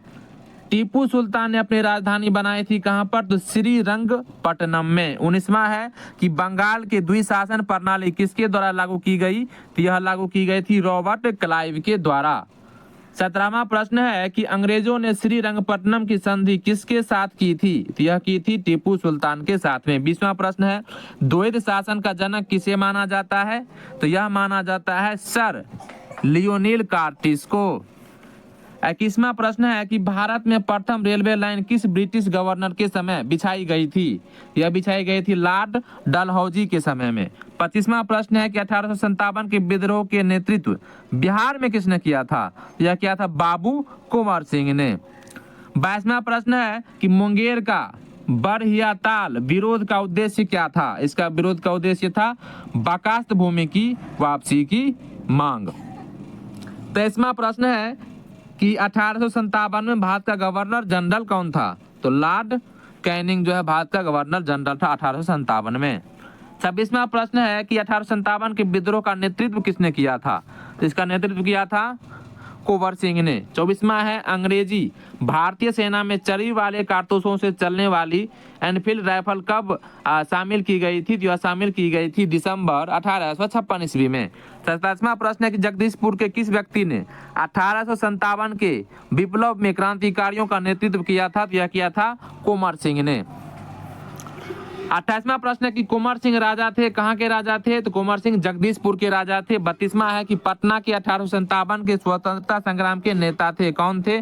तो राजपूत कुंवर सिंह थे। 29वां प्रश्न है कि 1857 विद्रोह के नेता कुंवर सिंह किस स्थान से संबंधित थे? यह संबंधित थे ऑप्शन बी जगदीशपुर से। 33वां है कि 1857 के विद्रोह का बिहार में 15 जुलाई 1857 से 20 जनवरी 1857 तक केंद्र था, कहां पर? तो जगदीशपुर इसका केंद्र था। 30वां प्रश्न है कि कुंवर सिंह अंग्रेजों के खिलाफ 1857 के विद्रोह में किस जगह शामिल हुए थे? तो आरा से थे बाबू कुंवर सिंह। 34वां प्रश्न है कि जगदीशपुर के राजा थे, कौन थे जगदीशपुर के राजा? तो कुंवर सिंह थे। 31वां है कि इनमें से किसने 1857 के विद्रोह में सक्रिय भाग लिया था? तो यह सक्रिय भाग लिया था ऑप्शन ई, इनमें से ई चारों में से कोई नहीं है। अब आगे बढ़ते हैं। 35वां प्रश्न है कि कुंवर सिंह ने 1857 के विद्रोह का नेतृत्व किस प्रांत से किया था? तो यह किया था बिहार से। अब आगे बढ़ते हैं। अगला प्रश्न है 36वां प्रश्न है कि 1857 के विद्रोह का नेतृत्व बिहार में किसने किया था? तो बिहार में किया था कुंवर सिंह ने। 41वां प्रश्न है कि निम्नलिखित वर्गों में किसने 1857 के विद्रोह में भाग नहीं लिया था, पूछा जा रहा है। तो इसका ऑप्शन डी दिया हुआ है, यानी कि 2 नंबर का, यानी कि साहूकार और 4 नंबर का, यानी कि जमींदारी, दोनों लोग जो 1857 के विद्रोह में भाग नहीं लिया था। बाकी खेतीहर मजदूर और कृषक ये दोनों लोग भाग लिए थे। 37वां प्रश्न है कि बिहार में 1857 के विद्रोह का नेतृत्व किसने किया था? तो बाबू कुंवर सिंह ने। अब आगे बढ़ते हैं। अगला प्रश्न है 38वां प्रश्न है कि निम्नलिखित में से कौन 1857 के विद्रोह में अंग्रेजों का सबसे कट्टर दुश्मन था? तो यह था मौलवी अहमदुल्लाह शाह। अब आगे बढ़ते हैं। अगला प्रश्न है कि 1857 के विद्रोह को किस उर्दू कवि ने देखा था? तो इसको देखा था गालिब ने। 1857 के विद्रोह को मिर्जा गालिब ने स्वयं अपनी आंखों से देखा था। 40वां प्रश्न है कि निम्न में से कौन सा ईस्ट इंडिया कंपनी के सिपाहियों को विद्रोही बनाने का कारण नहीं था? तो ऑप्शन डी दिया हुआ है, यानी कि अधिकारियों की अक्षमता। बाकी ये तीनों कारण सही है। अब आगे बढ़ते हैं। अगला प्रश्न है 42वां प्रश्न कि निम्नलिखित में से कौन सा कथन सही है? तो पहला कथन यहाँ दिया हुआ, इसका उत्तर देखते हैं। इसका उत्तर है ए, यानी कि पहला उत्तर ही इसका सही हो जाएगा कि 1857 में दरभंगा, डुमराव और हटवा के महाराजाओं और उनके साथी जमींदारों ने आदमी तथा पैसों से अंग्रेजों की मदद की थी।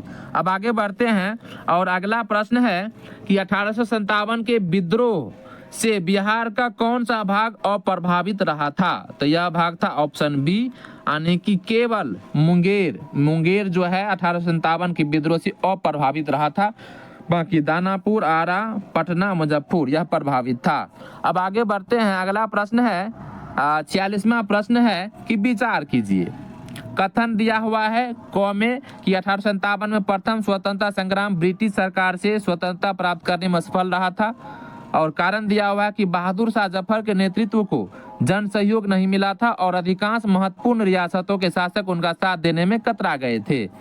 इसका उत्तर देखते हैं। उत्तर ए दिया हुआ है, यानी कि दोनों कथन सत्य है और सही स्पष्टीकरण भी है। अब 44वां प्रश्न है कि 1857 का विद्रोह लखनऊ में किसके नेतृत्व में आगे बढ़ा था? यह आगे था बेगम ऑफ अवध के नेतृत्व में। अगला प्रश्न है 47वां प्रश्न कि महारानी विक्टोरिया ने भारतीय प्रशासन को ब्रिटिश ताज के नियंत्रण में लेने की घोषणा कब की थी? यह घोषणा की थी 1 नवंबर 1858 ईस्वी को। आगे बढ़ते हैं। अब अगला प्रश्न है कि 1857 के विद्रोह के बाद ब्रिटिश सरकार ने सिपाहियों का इन प्रांत से चयन किया था। कहां से किया था? तो गोरखा से, सिख से और पंजाबी उत्तर प्रांत से किया था। 51वां प्रश्न है कि निम्नलिखित में से कौन सा आयोग 1857 के विद्रोह दमन के बाद भारतीय फौज के नव संगठन से संबंधित है? तो यह है पील आयोग। अगला प्रश्न है कि नील विद्रोह किसके बारे में था? तो नील विद्रोह था ऑप्शन सी, यानी कि रैयत नील की खेती नहीं करना चाह रहे थे, पर उनसे एक अमान्य मूल्य पर जबरदस्ती कार्रवाई की जा रही थी। अब आगे बढ़ते हैं। अगला प्रश्न 49वां कि निम्नलिखित में से 1857 के विद्रोह को एक षड्यंत्र की संज्ञा दी थी, किसने? तो सर जेम्स आउट्रम एवं डब्ल्यू टेलर ने। अब अगला प्रश्न है 53वां प्रश्न है कि नील कृषकों की दुर्दशा पर लिखी गई पुस्तक नील दर्पण के लेखक कौन थे? तो इसका लेखक थे दीनबंधु मित्र। अगला प्रश्न है 57वां प्रश्न है कि फरेजी आंदोलन की शुरुआत किसने की थी? तो इसकी शुरुआत की थी हाजी शरियातुल्लाह ने। ऑप्शन ए हो जाएगा इसका राइट उत्तर। 54वां प्रश्न है कि वह प्रथा जिसके तहत किसान स्वयं भूमि का मालिक होता है और सरकार को भू राजस्व के भुगतान के लिए जिम्मेदार माना जाता है, इसका उत्तर हो जाएगा ऑप्शन बी, रैयतवाड़ी प्रथा में। 58वां प्रश्न है कूका आंदोलन को किसने संगठित किया था? यह संगठित किया था गुरु राम सिंह ने कूका आंदोलन को संगठित किया था। अगला प्रश्न है कि पागल पंथ की स्थापना किसने की थी? तो यह की थी करम शाह ने। 59वां प्रश्न है कि 1857 के दक्कन के दंगों का तत्कालिक कारण क्या था? इसका तत्कालिक कारण था ऑप्शन बी, महाजनों के द्वारा ऊंची ब्याज पर। अगला प्रश्न है कि फराजी कौन थे? फराजी कौन थे? तो फराजी थे हाजी शरियतुल्लाह के अनुयायी। Option A. आगे बढ़ते हैं। अब अगला प्रश्न है महाराष्ट्र में रामोसी कृषक जत्था किसने स्थापित की थी? यह स्थापित की थी वासुदेव बलवंत फड़के ने। 64वां है कि छोटा नागपुर जनजाति विद्रोह कब हुआ था? तो यह छोटा नागपुर जनजाति विद्रोह के नाम से कोई विद्रोह ही नहीं हुआ था, फिर भी इस क्षेत्र में हुए विद्रोह की एक लंबी श्रृंखला है जिसे अलग अलग नामों से जाना जाता है। 61वां प्रश्न है कि रामोसी विद्रोह सही रूप में किस भौगोलिक इलाके में हुआ था? तो पश्चिमी घाट में हुआ था। 65वां प्रश्न है 1855 ईस्वी में संथालों ने किस अंग्रेज कमांडर को हराया था? तो मेजर बारो को हराया था। आगे बढ़ते हैं। अब अगला प्रश्न है वघेरा विद्रोह कहाँ हुआ था? तो यह हुआ था बड़ौदा में। 66वां है कि ईसा 1855 में संथाल विद्रोह का नेतृत्व किया था, किसने किया था नेतृत्व इसका? तो इसका नेतृत्व किया था ऑप्शन ए, सिद्धू और कानू, दोनों भाई थे। 67वां प्रश्न है कि मुंडाओं ने विद्रोह खड़ा किया था, कहां पर विद्रोह खड़ा किया था, कब? तो 1895 ईस्वी में। 63वां है कि मानव बलि प्रथा का निषेध करने के कारण अंग्रेजों के विरुद्ध विद्रोह करने वाली जनजाति का नाम क्या था? तो यह जनता का नाम था नाइकदा। अगला प्रश्न है 71वां, बिरसा मुंडा किसके पक्ष में थे? तो बिरसा मुंडा झारखंड के पक्ष में थे। 68वां है कि उलगुलान विद्रोह किससे जुड़ा था? तो यह जुड़ा था बिरसा मुंडा से। आगे बढ़ते हैं। अब अगला प्रश्न है कि बिरसा मुंडा का कार्य क्षेत्र कौन सा था? बिरसा मुंडा का कार्य क्षेत्र कौन सा था? तो यह था रांची। बिरसा मुंडा का कार्य क्षेत्र रांची था। 73वां है हौज विद्रोह हुआ था कहाँ, कब? 1820 से 21 के दौरान हुआ था। 74वां है किस स्थान पर आदिवासियों ने अंग्रेजों के खिलाफ विद्रोह किया था? तो इसका ऑप्शन डी हुआ है, चारों में से कोई नहीं है। आगे बढ़ते। अब अगला प्रश्न है कि 75वां, इनमें से किसने अंग्रेजी ईस्ट इंडिया कंपनी के कंट्रोल के खिलाफ बगावत नहीं की थी? तो हैदराबाद के निजाम यह जो है बगावत नहीं की थी। अब आगे बढ़ते हैं। अगला प्रश्न है 79वां कि अस्थायी बंदोबस्त किसके साथ किया गया था? तो जमींदारों के साथ किया गया था, ऑप्शन ए। अब 76वां प्रश्न है कि बंकिम चंद्र चटर्जी के आनंद मठ में किस विद्रोह का उल्लेख है? तो सन्यासी विद्रोह का उल्लेख है। 77वां है कि अफगानिस्तान के प्रति आक्रामक नीति किस वायसराय ने अपनाई थी? तो लॉर्ड लिटन ने अपनाई थी। अब आगे बढ़ते हैं। अगला प्रश्न है 80वां प्रश्न है कि बिहार में परमानेंट सेटलमेंट लागू करने का कारण था, क्या कारण था? तो ऑप्शन सी, भू राजस्व का राजस्व निर्णय करना। 78वां प्रश्न है कि 1878 का वर्नाक्युलर प्रेस एक्ट किसने रद्द कर दिया था? तो लॉर्ड रिपन ने इसको रद्द कर दिया था। अगला प्रश्न है कि रैयतवाड़ी व्यवस्था सर्वप्रथम कहाँ लागू की गई थी? तो मद्रास में सर्वप्रथम रैयतवाड़ी व्यवस्था लागू की गई थी। आगे बढ़ते हैं, अगला प्रश्न है रिक्त स्थानों की पूर्ति कीजिए। डैश डैश में बंगाल और बिहार में भूमि पर किराएदारों के अधिकारों को बंगाल किराएदारी अधिनियम द्वारा दिया गया था। तो उत्तर हो जाएगा ऑप्शन ए 1885 में। 85वां प्रश्न है, निम्न अखबारों में से कौन सा मुख्यतया उदारवादियों की नीतियों का प्रचारक था? तो लीडर। 86वां प्रश्न है कि 19वीं शताब्दी के धर्म एवं समाज सुधार आंदोलनों ने जनसंख्या के किस वर्ग को मुख्यतः आकर्षित किया था? तो यह आकर्षित किया था ऑप्शन सी, यानी कि बुद्धिजीवी, 2 में नगरीय उच्च जातियां और 3 में है निर्धन सर्वसाधारण वर्ग। 83 नंबर का प्रश्न है कि सत्यार्थ प्रकाश की रचना की गई थी? ऑप्शन डी, स्वामी दयानंद सरस्वती द्वारा सत्यार्थ प्रकाश की रचना की गई थी। 87वां प्रश्न है कि भारतीय पुनर्जागरण आंदोलन के पिता कौन थे? तो राजा राम मोहन राय। 88वां प्रश्न है कि निम्नलिखित में कौन आत्मीय सभा के संस्थापक थे? तो राजा राम मोहन राय। 92वां प्रश्न है कि प्रार्थना समाज के संस्थापक कौन थे? आत्माराम पांडुरंग। उसके बाद आगे बढ़ते हैं, अगला प्रश्न है कि 89वां प्रश्न है कि ब्रह्म समाज की स्थापना हुई थी, वर्ष कब हुई थी स्थापना? तो इसमें से कोई ऑप्शन सही नहीं हुआ। राजा राम मोहन राय ने 20 अगस्त 1828 को ब्रह्म नाम से एक नए समाज की स्थापना की थी। 93वां प्रश्न है कि 19वीं शताब्दी के उत्तरार्ध में नव हिंदूवाद के सर्वश्रेष्ठ प्रतिनिधि थे, कौन थे? तो स्वामी विवेकानंद थे। आगे बढ़ते हैं, अब अगला प्रश्न है कि राजा राम मोहन राय द्वारा ब्रह्म समाज की स्थापना की गई थी, कब? तो 1828 ईस्वी में।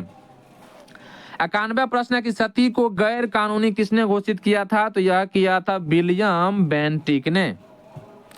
अगला प्रश्न है कि इनमें से किसने 1893 में शिकागो में आयोजित धर्म संसद में भाग लिया था? तो यह भाग लिया था स्वामी विवेकानंद ने भाग लिया था। 57वां प्रश्न है कि किसने 1877 में सत्य शोधक समाज की स्थापना की थी? तो ज्योतिबा फूले ने। 95 में है स्वामी विवेकानंद ने रामकृष्ण मिशन की स्थापना किस वर्ष की थी? यह की थी 1897 में। अगला प्रश्न है कि सत्य शोधक समाज की स्थापना किसने की थी? तो यह की थी ज्योतिबा फूले ने। 96 नंबर में है दयानंद सरस्वती द्वारा स्थापित है आर्य समाज।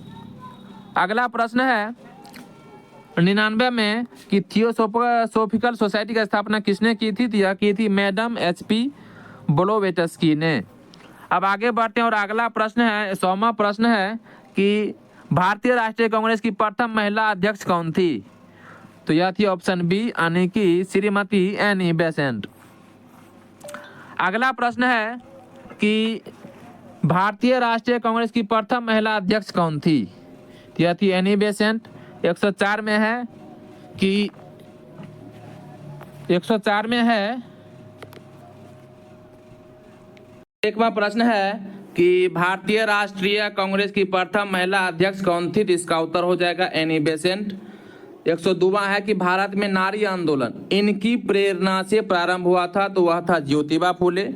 104वां प्रश्न है कि नाई धोबी बंद सामाजिक बायकाट एक स्वरूप था जो 2019 में ऑप्शन ए उत्तर होगा किसानों द्वारा प्रतापगढ़ जिले में चलाया गया था। अब आगे बढ़ते हैं, अगला प्रश्न 105 नंबर का प्रश्न है कि पंजाब भूमि हस्तांतरण अधिनियम कब पारित किया गया था? ऑप्शन सी 1900 में। 103वां प्रश्न है कि प्रार्थना समाज, यंग इंडिया, लोकहितवादी सत्य शोधक समाज और अनुयायी मजदेवसन सभा के लिए निम्न विकल्पों में से सही संयोजन पहचानिए। तो इसका राइट उत्तर हो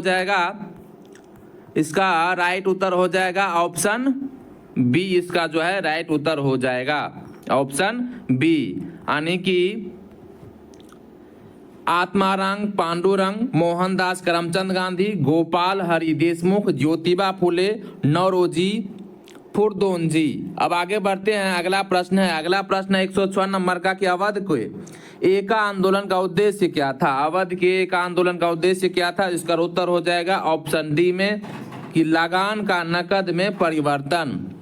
अब आगे बढ़ते हैं और अगला प्रश्न है 110 नंबर का प्रश्न है कि सुरक्षा प्रकोष्ठ की नीति संबंधित किससे है? तो यह संबंधित है वारेन हेस्टिंग्स से।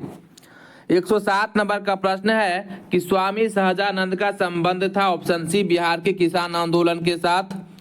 आगे बढ़ते हैं और अगला प्रश्न 108 नंबर का कि स्वामी शाहजहां निम्न में से किससे संबंधित थे? तो यह थे बिहार में किसान आंदोलन से संबंधित। 111वां प्रश्न निम्नलिखित में से किसने बंगाल में द्वैत शासन प्रणाली को समाप्त किया था? तो वारेन हेस्टिंग्स समाप्त किया था। 109 में है इनमें से कौन बिहार में किसान आंदोलन के साथ जुड़े थे? तो यह थे राजेंद्र प्रसाद, जो कि हमारे भारत के प्रथम राष्ट्रपति बने थे। 112वां प्रश्न है कि लॉर्ड वेलेस्ली की सहायक संधि को स्वीकार करने वाला पहला मराठा सरदार था पेशवा बाजीराव द्वितीय। 115वां प्रश्न है कि भारत संघ के संस्थापक कौन थे? इसके संस्थापक थे सुरेंद्र नाथ बनर्जी। अगला प्रश्न है 116वां प्रश्न है कि 1876 में इंडियन एसोसिएशन की स्थापना किसने की थी? तो यह की थी सुरेंद्रनाथ बनर्जी ने। 113वां है महारानी विक्टोरिया को भारत की सम्राज्ञी नियुक्त किया गया था। ऑप्शन सी 1877 ईस्वी में। 117वां प्रश्न है कि राष्ट्रीय कांग्रेस से पूर्व सबसे प्रमुख संस्था थी Indian association of Calcutta, Indian association of Calcutta. आगे बढ़ते हैं, अगला प्रश्न है सुरेंद्र नाथ बनर्जी को किस वर्ष भारतीय सिविल सर्विसेज से हटाया गया था? तो इसको हटाया गया था 1874 ईस्वी में। 122वां प्रश्न है भारतीय राष्ट्रीय कांग्रेस की स्थापना की गई वर्ष 1885 ईस्वी में। 123वां प्रश्न है कि भारतीय राष्ट्रीय कांग्रेस की स्थापना की थी किसने की थी? A.O. ह्यूम ने की थी। आगे बढ़ते हैं, अब अगला प्रश्न है 119वां प्रश्न है राजनीतिक सुधारों को लेकर विरोध करने वाले पहले भारतीय कौन थे? यह थे राजा राम मोहन राय। 120वां प्रश्न है कि मद्रास महाजन सभा की स्थापना की गई थी। तो मद्रास महाजन सभा की स्थापना मई 1884 में बी राघवचारी जी सुब्रमण्यम तथा पी आनंद चार्लू द्वारा की गई थी। 121वां प्रश्न है कि भारतीय राष्ट्रीय कांग्रेस के प्रथम अधिवेशन में कितने प्रतिनिधियों ने भाग लिया था? तो इसमें 72 प्रतिनिधियों ने भाग लिया था। 124वां प्रश्न है कि भारतीय राष्ट्रीय कांग्रेस के संस्थापक कौन थे? तो इसके संस्थापक थे A.O. ह्यूम। 125वां प्रश्न है कि भारतीय राष्ट्रीय कांग्रेस के संस्थापक थे एक असैनिक सेवक। आगे बढ़ते हैं, अगला प्रश्न है कि भारतीय राष्ट्रीय कांग्रेस का पहला अधिवेशन कहाँ हुआ था? तो यह हुआ था मुंबई में। 130वां प्रश्न है कि भारतीय राष्ट्रीय कांग्रेस का 27वां अधिवेशन किस स्थान पर हुआ था? तो यह हुआ था बांकीपुर में। 127वां है कि भारतीय राष्ट्रीय कांग्रेस के दूसरे अधिवेशन की अध्यक्षता किसने की थी? यह की थी दादा भाई नौरोजी ने। अब 131वां प्रश्न है कि पुस्तक poverty and un British rule in India किसने लिखी थी? यह लिखी थी दादा भाई नौरोजी ने। 128वां है कि महात्मा गांधी ने भारतीय राष्ट्रीय कांग्रेस के किस अधिवेशन की अध्यक्षता की थी? यह की थी 1924 में की थी अध्यक्षता महात्मा गांधी ने। 132वां प्रश्न किसने कहा था कांग्रेस आंदोलन ना तो लोगों द्वारा प्रेरित था ना ही यह उनके द्वारा सोचा या योजनाबद्ध किया गया था? तो यह कहा था सर सैयद अहमद ने। आगे बढ़ते हैं, अब अगला प्रश्न है 129वां प्रश्न है कि इंडियन नेशनल कांग्रेस की प्रथम भारतीय महिला अध्यक्ष कौन थी? तो सरोजनी नायडू थी। 133वां है कि मुझे विश्वास है कि कांग्रेस अपने विनाश की तरफ जा रही है और मेरी यह बड़ी इच्छा है कि भारत में रहते होगी इसके शांति प्रिय निधन के लिए इसका सहायक बनूं। यह किसने लिखा था? तो यह लिखा था ऑप्शन सी लॉर्ड कर्जन ने। आगे बढ़ते हैं, अब अगला प्रश्न है कि निम्न में कौन उपग्रंथी नहीं था? तो यह था गोपाल कृष्ण गोखले। गोपाल कृष्ण गोखले। आगे बढ़ते हैं, अगला प्रश्न 134वां प्रश्न है कि निम्न में से किस वायसराय के कार्यकाल में भारतीयों को राय बहादुर खान बहादुर उपाध्याय प्रदान करना प्रारंभ हुआ था? तो यह हुआ था लॉर्ड लिटन के समय में। 137वां प्रश्न है भारत सेवक समाज की स्थापना किसने की थी? तो यह की थी गोपाल कृष्ण गोखले ने। आगे बढ़ते हैं, अगला प्रश्न 135वां प्रश्न है कि अधिकतर नरमपंथी नेता थे कहां से? तो शहरी क्षेत्रों से थे। 138वां है कि 1905 में सर्वेंट ऑफ इंडिया सोसाइटी का स्थापना किसने की थी? तो यह की थी गोपाल कृष्ण गोखले ने।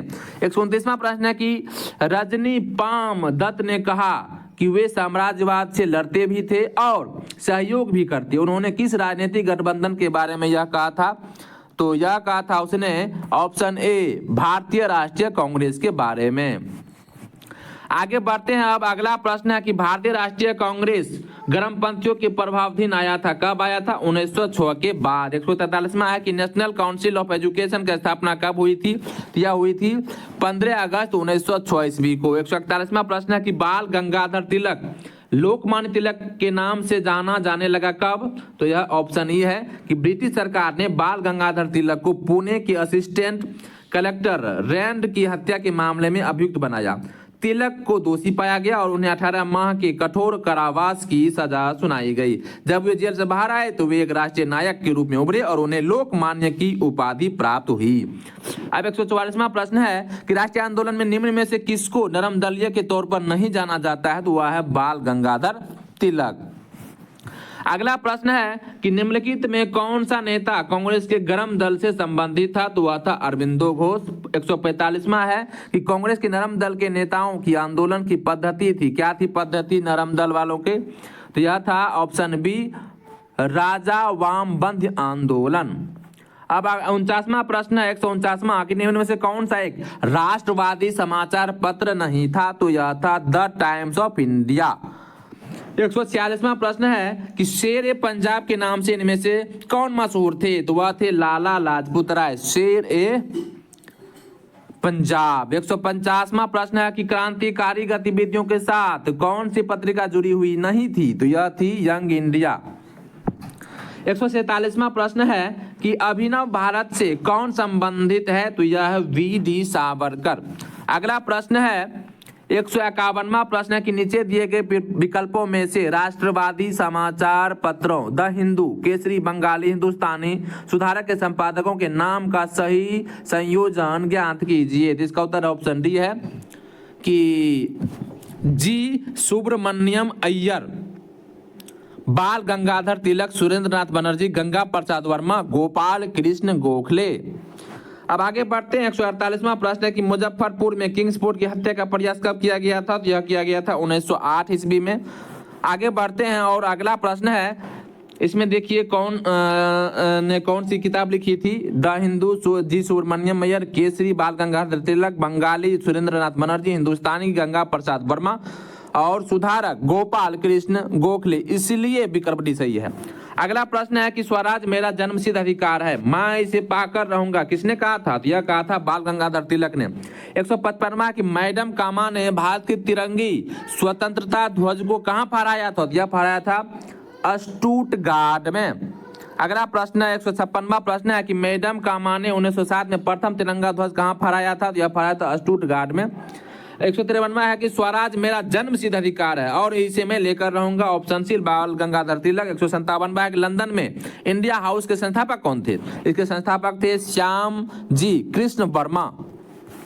अब अगला प्रश्न है भारतीय क्रांति की जननी किसे कहा जाता है? भारतीय क्रांति की जननी किसे कहा जाता है? तो option D madam Bhikaji Rustom Cama को।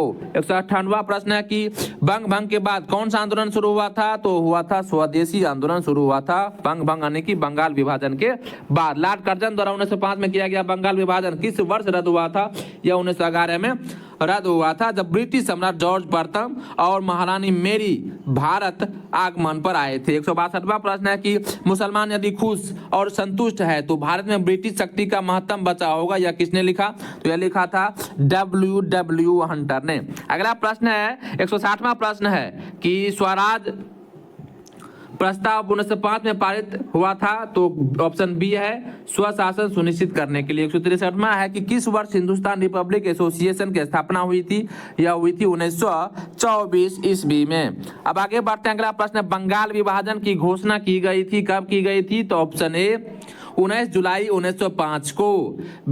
161वां प्रश्न है कि 20वीं सदी के प्रारंभिक वर्षों में कांग्रेस में विभाजन की प्रक्रिया शुरू हुई थी, तो हुई थी ऑप्शन डी उपर्युक्त सभी।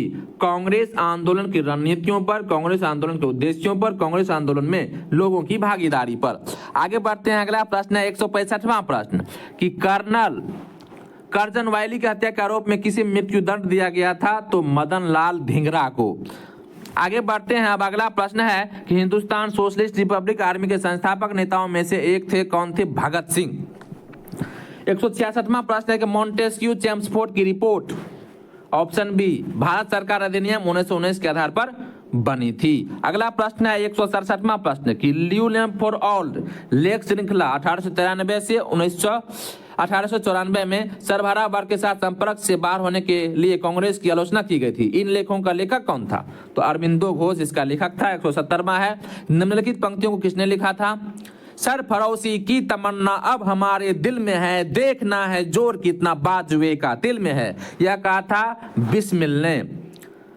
अब है आगे बढ़ते हैं, अगला प्रश्न है 168 काकोरी ट्रेन डकैती कांड में किन क्रांतिकारियों को फांसी की सजा दी गई थी? तो ऑप्शन ए राम प्रसाद बिस्मिल और अशफाक उल्लाह को। 168वां प्रश्न है कि प्रसिद्ध गीत सरफरोशी की तमन्ना अब हमारे दिल में है के रचयिता कौन है? जिसके रचयिता ऑप्शन ई है दिया हुआ है। अब आगे बढ़ते हैं, अगला प्रश्न है कि इंकलाब जिंदाबाद का नारा किसने दिया था? इंकलाब जिंदाबाद इसका नारा दिया था ऑप्शन सी भगत सिंह ने। इंकलाब जिंदाबाद की रचना प्रसिद्ध कवि मोहम्मद इकबाल ने की थी, किंतु पहली बार इसे नारे के रूप में प्रयोग भगत सिंह ने किया था। इन्होंने ही इसे नारे को चर्चित बनाया था। आगे बढ़ते हैं, अब अगला प्रश्न, भगत सिंह राजगुरु सुखदेव को कब फांसी दी गई थी? तो ऑप्शन ए 23 मार्च 1931 ईस्वी को। आगे बढ़ते हैं, अगला प्रश्न 176 में कि 1913 में पटना में अनुशीलन समिति की एक शाखा की स्थापना किसने की थी? यह की थी सचिंद्र नाथ सान्याल ने। 174वां है कि सरकार के विरोध में असेंबली में बम फेंकने के समय भगत सिंह की उम्र क्या थी? इसकी उम्र थी 21 साल से थोड़ा ज्यादा। 170वां प्रश्न है कि 177वां कि चिटगांव शस्त्र छापामारी योजना बनाई थी किसने? यह बनाई थी सूर्य सेन ने। ऑप्शन ए सूर्य सेन ने। अगला प्रश्न है 175वां अनुशीलन समिति थी ऑप्शन डी एक क्रांतिकारी संगठन। अब आगे बढ़ते हैं, अगला प्रश्न चट्टगांव शास्त्रागार ढाबे से कौन संबंधित है? जिसे संबंधित है ऑप्शन डी सूर्य सेन। 182वां प्रश्न है कि गदर पार्टी की स्थापना कहां पर हुई थी? तो यह हुई थी संयुक्त राज्य अमेरिका में। आगे बढ़ते हैं, अगला प्रश्न 179 में है कि निष्क्रिय विरोध के सिद्धांत का प्रतिपादन किसने किया था? ऑप्शन डी अरविंदो घोष ने किया था। अब आगे बढ़ते हैं और 183वां प्रश्न किसने कहा स्वराज मेरा जन्मसिद्ध अधिकार है और इसे मैं लेकर रहूंगा? ऑप्शन डी यानी कि बाल गंगाधर तिलक ने ऐसा कहा था कि स्वराज मेरा जन्मसिद्ध अधिकार है, इसे मैं लेकर रहूंगा। 180 में है गदर पार्टी की स्थापना कब हुई थी? तो यह हुई थी 1913 में। 184वां है वही कि स्वराज मेरा जन्मसिद्ध अधिकार है और मैं इसे लेकर रहूंगा। यह वक्तव्य किसने संबंधित है? यह संबंधित है बाल गंगाधर तिलक से। 181वां प्रश्न है कि गदर क्रांति छिड़ने का सबसे महत्वपूर्ण कारण क्या था? तो ऑप्शन सी प्रथम महायुद्ध का शुरू होना। 185वां है कि स्वराज आम जनता के लिए होना चाहिए, केवल वर्गों के लिए नहीं, कि परिशिष्ट शूद्र की घोषणा की थी किसने? तो सी राजगोपालाचारी ने। 186वां प्रश्न कि इंडिया फॉर इंडियंस किताब किसने लिखी थी? यह लिखी थी CR दास ने। आगे बढ़ते हैं और अगला प्रश्न 187वां प्रश्न कि अनहैप्पी इंडिया पुस्तक के लेखक कौन है? तो इसके लेखक है लाला लाजपत राय। 190 में है 1906 में मिंटो से शिमला में मिले मुसलमानों के शिष्टमंडल ने प्रार्थना की थी। ऑप्शन ए मुसलमानों के लिए पृथक निर्वाचन वर्ग। अगला प्रश्न कि निम्नलिखित में से किस नेता ने 1906 में कलकत्ता कांग्रेस अधिवेशन की अध्यक्षता की थी? ऑप्शन डी दादा भाई नौरोजी ने। अब आगे बढ़ते हैं और अगला प्रश्न है कि निम्न में से किस अधिनियम ने भारत में पृथक निर्वाचक मंडल का आरंभ किया था? तो यह किया था ऑप्शन डी भारतीय परिषद अधिनियम 1909। 189वां प्रश्न है कि निम्नलिखित में से किसने ऑल इंडिया मुस्लिम लीग की स्थापना की थी? तो ऑप्शन डी नवाब सलीमुल्लाह खान ने। 192 नंबर का प्रश्न है कि निम्नलिखित में से किसका योगदान होम रूल लीग की स्थापना में नहीं था? तो ऑप्शन डी TM ऑलकाट का। अब आगे बढ़ते हैं और अगला प्रश्न है आपका 193 नंबर का प्रश्न है कि किस अधिवेशन में होम रूल समर्थक अपनी राजनीतिक शक्ति का सफलतापूर्वक प्रदर्शन कर सके? ऑप्शन ए कांग्रेस का 1916 का लखनऊ अधिवेशन। 196 नंबर का प्रश्न है कि बंगाल विभाजन के प्रत्याघात के रूप में कौन सा आंदोलन शुरू हुआ था? तो ऑप्शन सी स्वदेशी आंदोलन शुरू हुआ था। अब आगे बढ़ते हैं और अगला प्रश्न है कि 194 नंबर में कि शिक्षा में सुधार हेतु ब्रिटिश सरकार ने सैडलर विश्वविद्यालय आयोग कब नियुक्त किया था? यह नियुक्त किया था 1917 ईस्वी में। अब आगे बढ़ते हैं और अगला प्रश्न है कि होम रूल आंदोलन भारत के स्वतंत्रता संग्राम के एक नए चरण के आरंभ का द्योतक था, क्योंकि ऑप्शन ए है इसने देश के सामने स्वशासन की एक ठोस योजना रखी थी। अब आगे बढ़ते हैं और अगला प्रश्न है कि निम्न में से महात्मा गांधी भारत में पहला सत्याग्रह कौन सा था? तो यह था चंपारण सत्याग्रह, जो कि अपने बिहार से हुआ था। 201वां प्रश्न है कि किसने यूरोपियन नील बागान मालिकों द्वारा किसानों के शोषण की तरफ गांधी जी का ध्यान आकर्षित किया था? तो यह किया था राजकुमार शुक्ला के द्वारा। अगला प्रश्न है 202वां प्रश्न कि गांधी जी को चंपारण आने का आमंत्रण किसने दिया था? तो राजकुमार शुक्ला ने। 199 नंबर का प्रश्न है कि निम्न में से किस कॉलेज में गांधी जी ने पढ़ाई की थी? श्यामलाल दास कॉलेज भावनगर में। 203 में है चंपारण में इंडिगो के किसानों की दशा की ओर गांधी जी का ध्यान किसने आकर्षित किया था? तो यह क्या था? ऑप्शन डी, राजकुमार शुक्ल ने। अब आगे बढ़ते हैं और अगला प्रश्न है 200वां प्रश्न है कि निम्न में से कौन सा भारत में गांधी जी का प्रथम सत्याग्रह आंदोलन था जिसमें उन्होंने सविनय अवज्ञा आंदोलन का प्रयोग किया था? यह था चंपारण सत्याग्रह, जो कि अपने बिहार में हुआ था। 201वां प्रश्न है कि किसने यूरोपियन नील बागान मालिकों द्वारा किसानों के शोषण की तरफ गांधी जी का ध्यान आकर्षित किया? तो वह व्यक्ति था राजकुमार शुक्ल। आगे बढ़ते हैं, अगला प्रश्न है 202वां प्रश्न है कि गांधी जी को चंपारण आने का आमंत्रण किसने दिया था? तो वह व्यक्ति था राजकुमार शुक्ल। 203वां प्रश्न है कि चंपारण में इंडिगो के किसानों की दशा की ओर गांधी जी का ध्यान किसने आकर्षित किया? तो वह था राजकुमार शुक्ल। अब आगे बढ़ते हैं और अगला प्रश्न है 204 नंबर का कि गांधी जी द्वारा भारत में पहली बार सत्याग्रह आंदोलन बिहार में कहाँ प्रारंभ किया गया था? यह प्रारंभ किया गया था चंपारण में। अब आगे बढ़ते हैं और अगला प्रश्न है अब 205वां प्रश्न कि बिहार के कौन से स्थान में गांधी जी ने अपना प्रथम सत्याग्रह किया था? प्रथम सत्याग्रह किया था तो वह चंपारण से किया था। आगे बढ़ते हैं और अगला प्रश्न है अब 206 नंबर का प्रश्न है कि चंपारण नील आंदोलन के राष्ट्रीय नेता कौन थे? तो यह थे महात्मा गांधी। 209वां प्रश्न है कि स्वाधीनता आंदोलन के दौरान महात्मा गांधी के करीबी अंग्रेज मित्र कौन थे? तो रेवरंड चार्ली एंड्रयूज। अब आगे बढ़ते हैं और अगला प्रश्न है कि 207वां नंबर का कि प्रसिद्ध नाटक नील दर्पण जिसमें इंडिगो की खेती करने वाले किसानों के दमन का चित्रण किया गया की रचना किसने की थी? तो यह की थी दीन बंधु मित्र ने। आगे बढ़ते हैं और अगला प्रश्न है 210 नंबर का कि अंत्योदय कार्यक्रम का उद्देश्य है, क्या है उद्देश्य? तो गरीबों में सबसे गरीब की सहायता। 211वां प्रश्न है कि 211वां प्रश्न 1917-18 में अहमदाबाद में गांधी जी द्वारा चलाए गए सत्याग्रह में किसने हिस्सा लिया था? तो ऑप्शन बी हो जाएगा, औद्योगिक कर्मी। अगला प्रश्न है 217 नंबर का कि 1917 के चंपारण सत्याग्रह से कौन संबंधित नहीं थे? तो यह राम मनोहर लोहिया संबंधित नहीं थे, बाकी जेबी कृपलानी, राजकुमार शुक्ल और राजेंद्र प्रसाद संबंधित थे। 212वां प्रश्न निम्न उद्योगपतियों में से कौन से व्यक्ति लंबे समय तक AICC के खजांची रहे तथा सन 1930 में जेल भी गए थे? तो यह थे जमनालाल बजाज, ऑप्शन बी। 218वां प्रश्न अखिल भारतीय किसान सभा के प्रथम सत्र की अध्यक्षता किसने की? तो यह की थी स्वामी सहजानंद ने। 213वां प्रश्न है कि महात्मा गांधी ने सर्वप्रथम किस आंदोलन में भाग लिया था? तो चंपारण आंदोलन में। 214वां है कि गांधी जी का चंपारण सत्याग्रह किससे जुड़ा था? तो यह जुड़ा था तीन कठिया प्रणाली से। 219वां प्रश्न बंबई में अखिल भारतीय किसान संघ कांग्रेस की स्थापना कब हुई थी? यह हुई थी सन 1920 ईस्वी में। आगे बढ़ते हैं। अब अगला प्रश्न है कि बिहार में तीन कठिया पद्धति में नील की खेती के लिए भूमि का कितना भाग अमानत रखा जाता था? तो यह रखा जाता था ऑप्शन सी 3/20 यानी कि 1 बीघा में 3 कट्ठा। 220वां प्रश्न अखिल भारतीय ट्रेड यूनियन कांग्रेस के प्रथम अध्यक्ष थे, कौन थे? तो लाला लाजपत राय। 216वां है चंपारण आंदोलन से कौन संबंधित नहीं था? तो जयप्रकाश नारायण इससे संबंधित नहीं था, बाकी राजेंद्र प्रसाद, अनुग्रह नारायण सिन्हा और जेबी कृपलानी थे। अब आगे बढ़ते हैं और अगला प्रश्न है 211वां प्रश्न है कि कम्युनिस्ट इंटरनेशनल का सदस्य बनने वाला पहला भारतीय कौन था? तो यह था MN राय। 221वां प्रश्न था, 211 लिखा हुआ है। आगे बढ़ते हैं और अगला प्रश्न है 225वां प्रश्न है कि रौलट एक्ट भारत में लागू किया गया था, ऑप्शन बी 1919 ईस्वी में।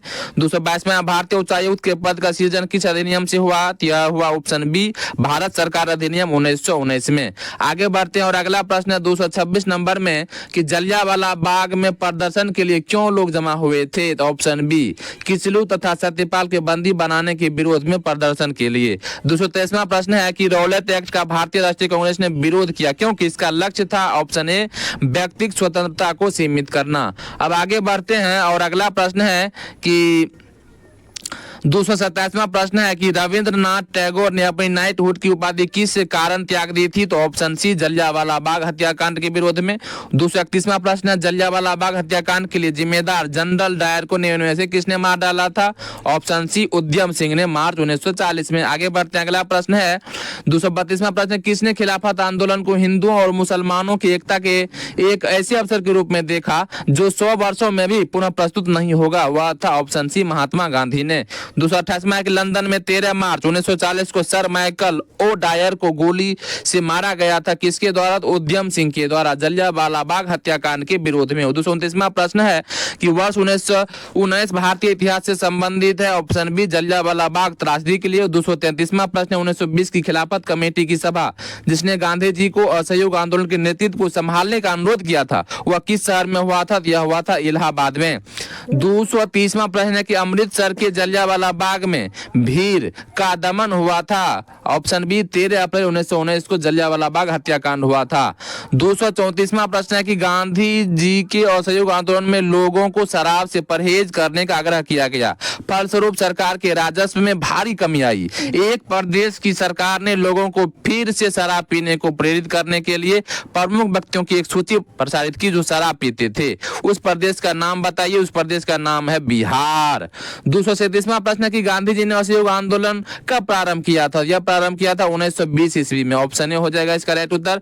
अगला प्रश्न है 238 नंबर का कि किस क्षेत्र में राहुल सांकृत्यायन 1920 के असहयोग आंदोलन में सक्रिय थे? तो वह थे छपरा से।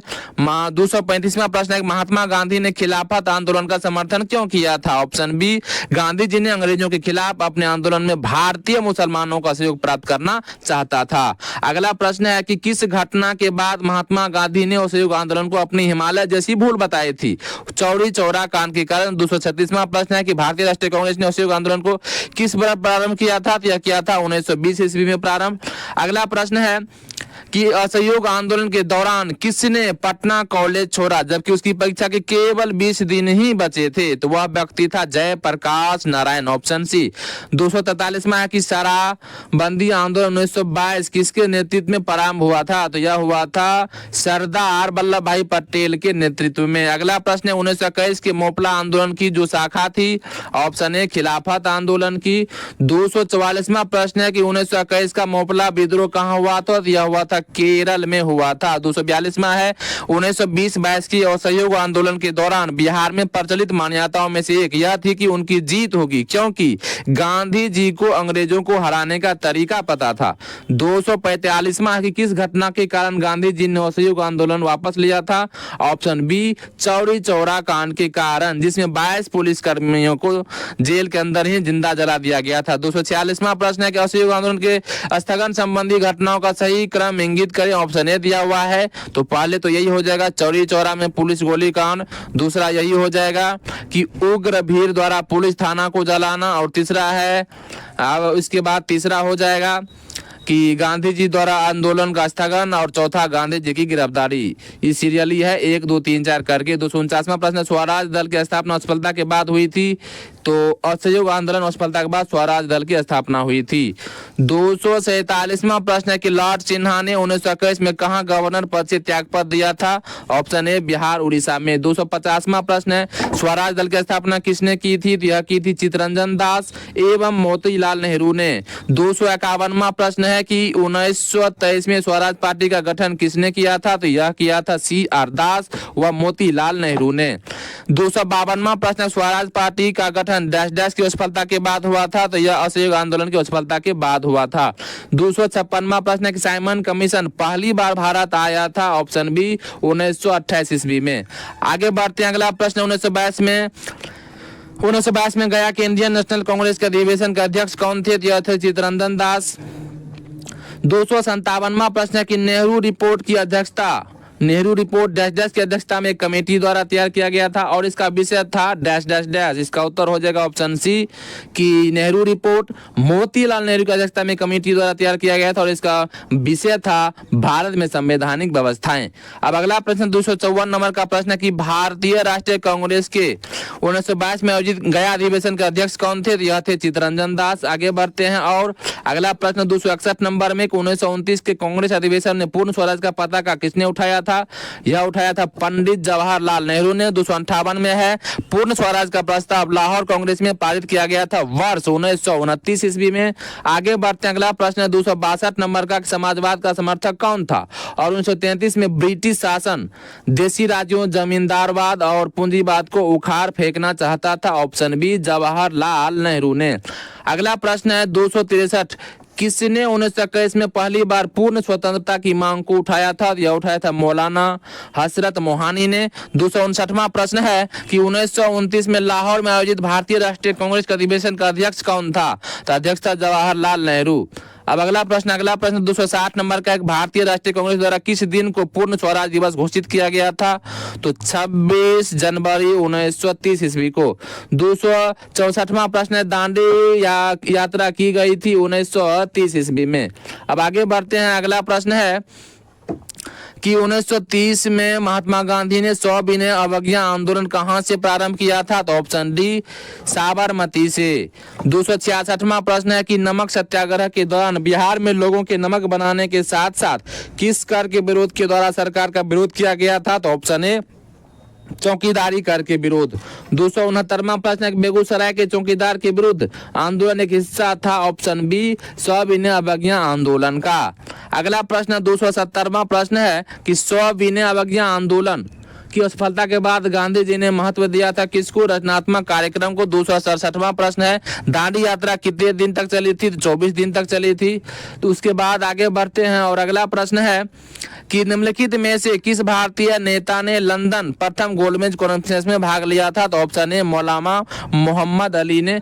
274वां प्रश्न निम्न में से कौन सा गोलमेज सम्मेलन 1932 में हुआ था? तो ऑप्शन सी तीसरा हो जाएगा। आगे बढ़ते हैं अगला प्रश्न 3 गोलमेज सम्मेलनों में किसने भाग लिया था?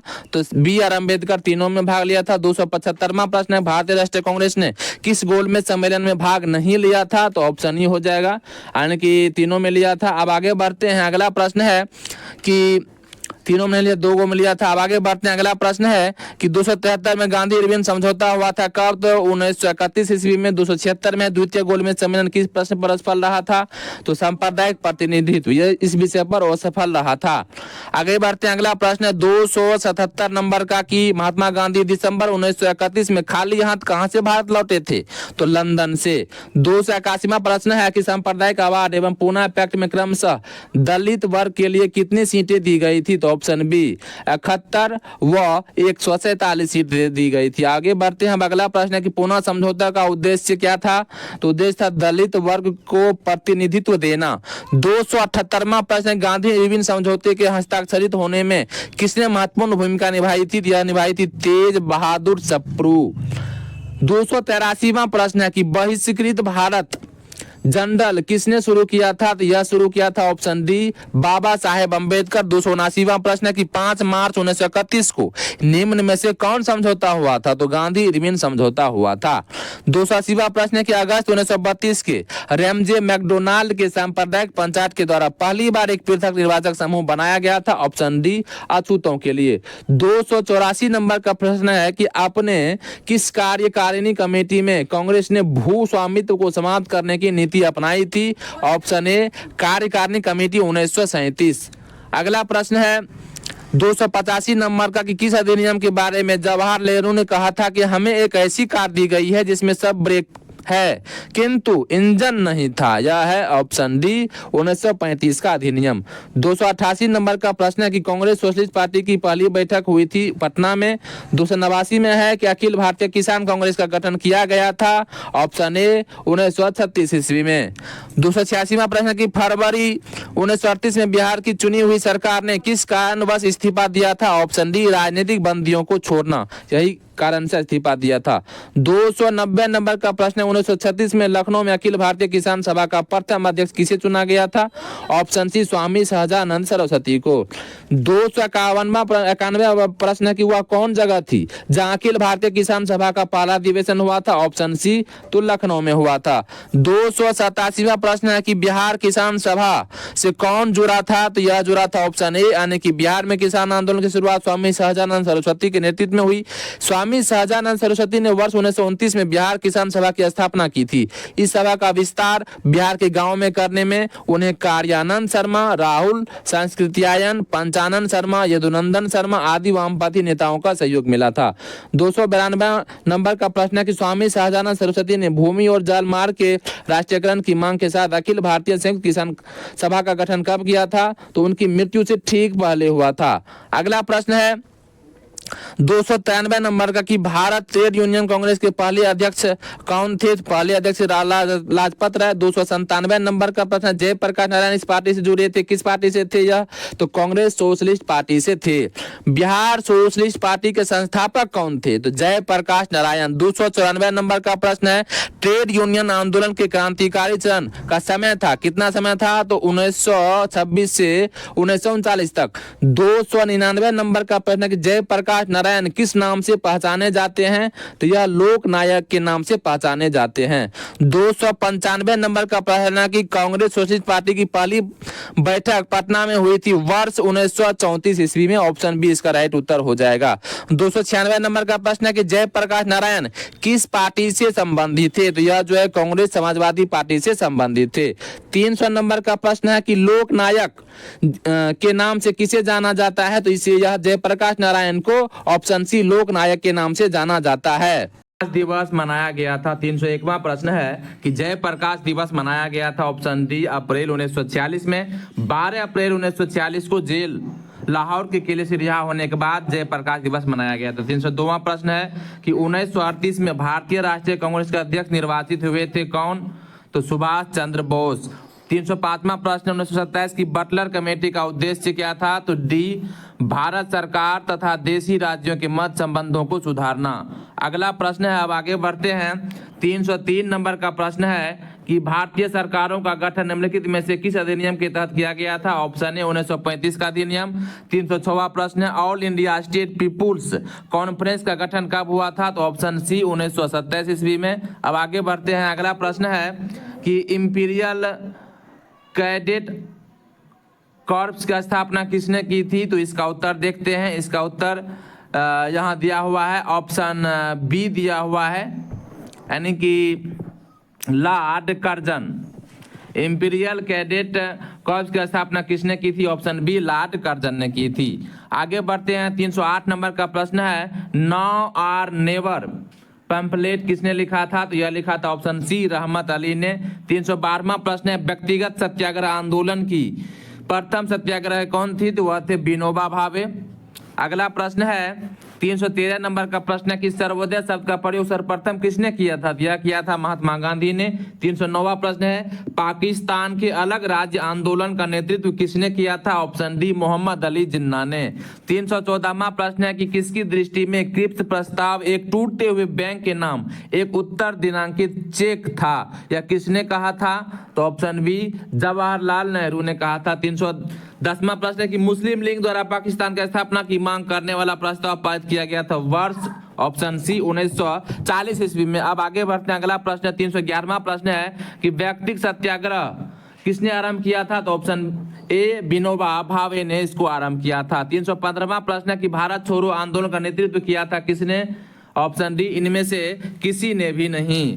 अखिल भारतीय कांग्रेस समिति की बैठक 8 अगस्त 1942 को लगभग अर्धरात्रि में समाप्त हुई। उसी रात को पुलिस ने महात्मा गांधी, मौलाना आजाद सभी प्रमुख कांग्रेसी नेताओं को गिरफ्तार कर लिया था। एक सप्ताह के भीतर कांग्रेस संगठन से संबंध प्रत्येक महत्वपूर्ण व्यक्तियों को गिरफ्तार कर लिया गया। अतः आंदोलन नेतृत्वहीन हो गया। भारत छोड़ो आंदोलन राष्ट्रीय स्वतंत्रता संघर्ष का प्रथम आंदोलन था जो नेतृत्वहीनता की स्थिति में भी अपने उद्देश्यों को पूरा कर सका था। 318वां प्रश्न कि जुलाई 1942 को को वर्धा में महात्मा गांधी ने कांग्रेस की कार्यकारी समिति में अपने भारत छोड़ो आंदोलन की चर्चा की। तब उस समिति का अध्यक्ष कौन थे? Option B Maulana Abul Kalam Azad. 316वां प्रश्न है कि भारत छोड़ो आंदोलन कब प्रारंभ हुआ था? यह प्रारंभ हुआ था 9 अगस्त 1942 ईस्वी को। 319वां प्रश्न है कि भारत छोड़ो आंदोलन के समय इंग्लैंड के प्रधानमंत्री कौन थे? तो चर्चिल थे।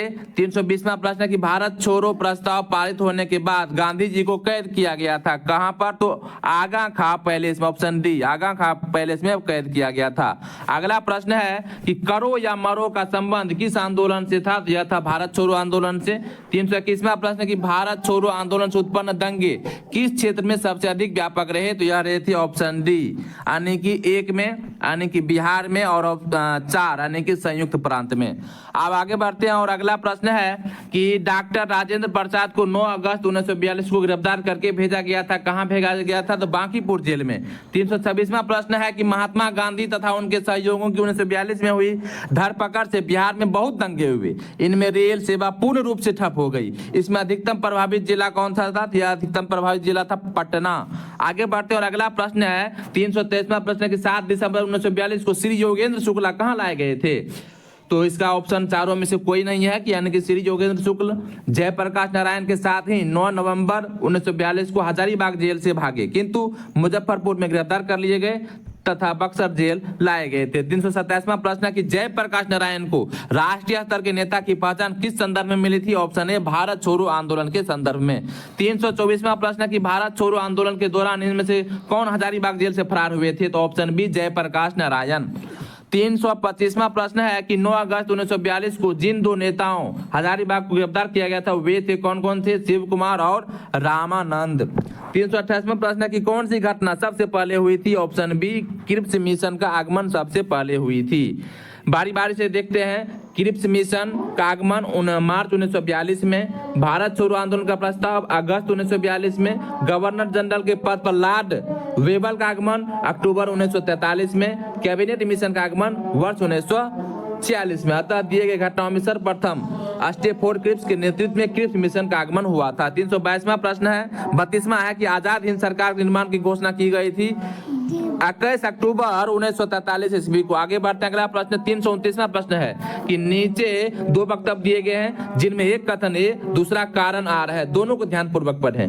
कथन ए में है कि राष्ट्रीय स्वयंसेवक संघ 1942 के भारत छोड़ो आंदोलन से पृथक रहा था, कारण है कि इसका विचार था कि इस आंदोलन से भारत की स्वतंत्रता में देरी होगी। उपरोक्त दोनों वक्तव्यों के संदर्भ में निम्नलिखित कौन सा सही है? तो ऑप्शन सी सही है। ए सत्य है परंतु आर गलत है। 333वां प्रश्न है कि 1943 में आजाद हिंद फौज INA अस्तित्व में आई थी, ऑप्शन सी सिंगापुर में।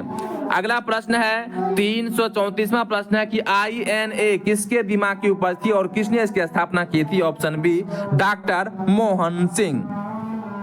330वां प्रश्न है कि भारतीय राष्ट्रीय कांग्रेस सेना INA की स्थापना किस वर्ष हुई थी? तो ऑप्शन सी 1942 में। आगे बढ़ते हैं और अगला प्रश्न है कि 335वां प्रश्न है कि फॉरवर्ड ब्लॉक की स्थापना किसने की थी? ऑप्शन ए सुभाष चंद्र बोस ने। 331वां है कि इनमें से 1945-46 में दिल्ली में हुए INA के मुकदमों के पक्ष में पेश हुए वकील थे कौन कौन? तो भूला भाई देसाई। अगला प्रश्न है 340वां प्रश्न है कि सुमेलित कीजिए, ऑप्शन सी इसका राइट उत्तर है यानी कि ए का हो जाएगा 2। बारदोली गुजरात में यह आंदोलन हुआ था और बी का हो जाएगा 4 यानी कि चौरी चौरा कांड उत्तर प्रदेश में हुआ था। सी का हो जाएगा 1 यानी कि यरवदा जेल जो है महाराष्ट्र में है, और नोआखली का उत्तर हो जाएगा 2 यानी कि नोआखली पश्चिम बंगाल में है। अब आगे बढ़ते हैं और अगला प्रश्न 336 में फॉरवर्ड ब्लॉक किसके द्वारा स्थापित किया गया था? ऑप्शन बी सुभाष चंद्र बोस के द्वारा। आगे बढ़ते हैं और अगला प्रश्न है कि सुभाष चंद्र बोस के नाम से पहले सम्मान सूचक नेताजी किस देश में जोड़ा गया था? यह जोड़ा गया था जर्मनी में। आगे बढ़ते हैं और अगला प्रश्न है 338वां प्रश्न है कि सच्चिदानंद सिन्हा किसके साथ जुड़े थे? यह जुड़े थे डी इनमें से किसी के साथ नहीं, यानी कि सच्चिदानंद सिन्हा उपरोक्त किसी आंदोलन से संबद्ध नहीं थे। इन्हें संविधान सभा के प्रथम अधिवेशन 9 दिसंबर 1946 सर्वसम्मति से अस्थायी अध्यक्ष चुना गया था। 341 में कि कैबिनेट मिशन भारत आया था, ई है। कैबिनेट मिशन 24 मार्च 1946 को दिल्ली भारत आया। इसके अध्यक्ष लॉर्ड पैंथिक लॉरेंस भारत सचिव थे तथा अन्य 2 सदस्य स्टेफोर्ड क्रिप्स अध्यक्ष बोर्ड ऑफ ट्रेड तथा एवी अलेक्जेंडर नौसेना मंत्री थे।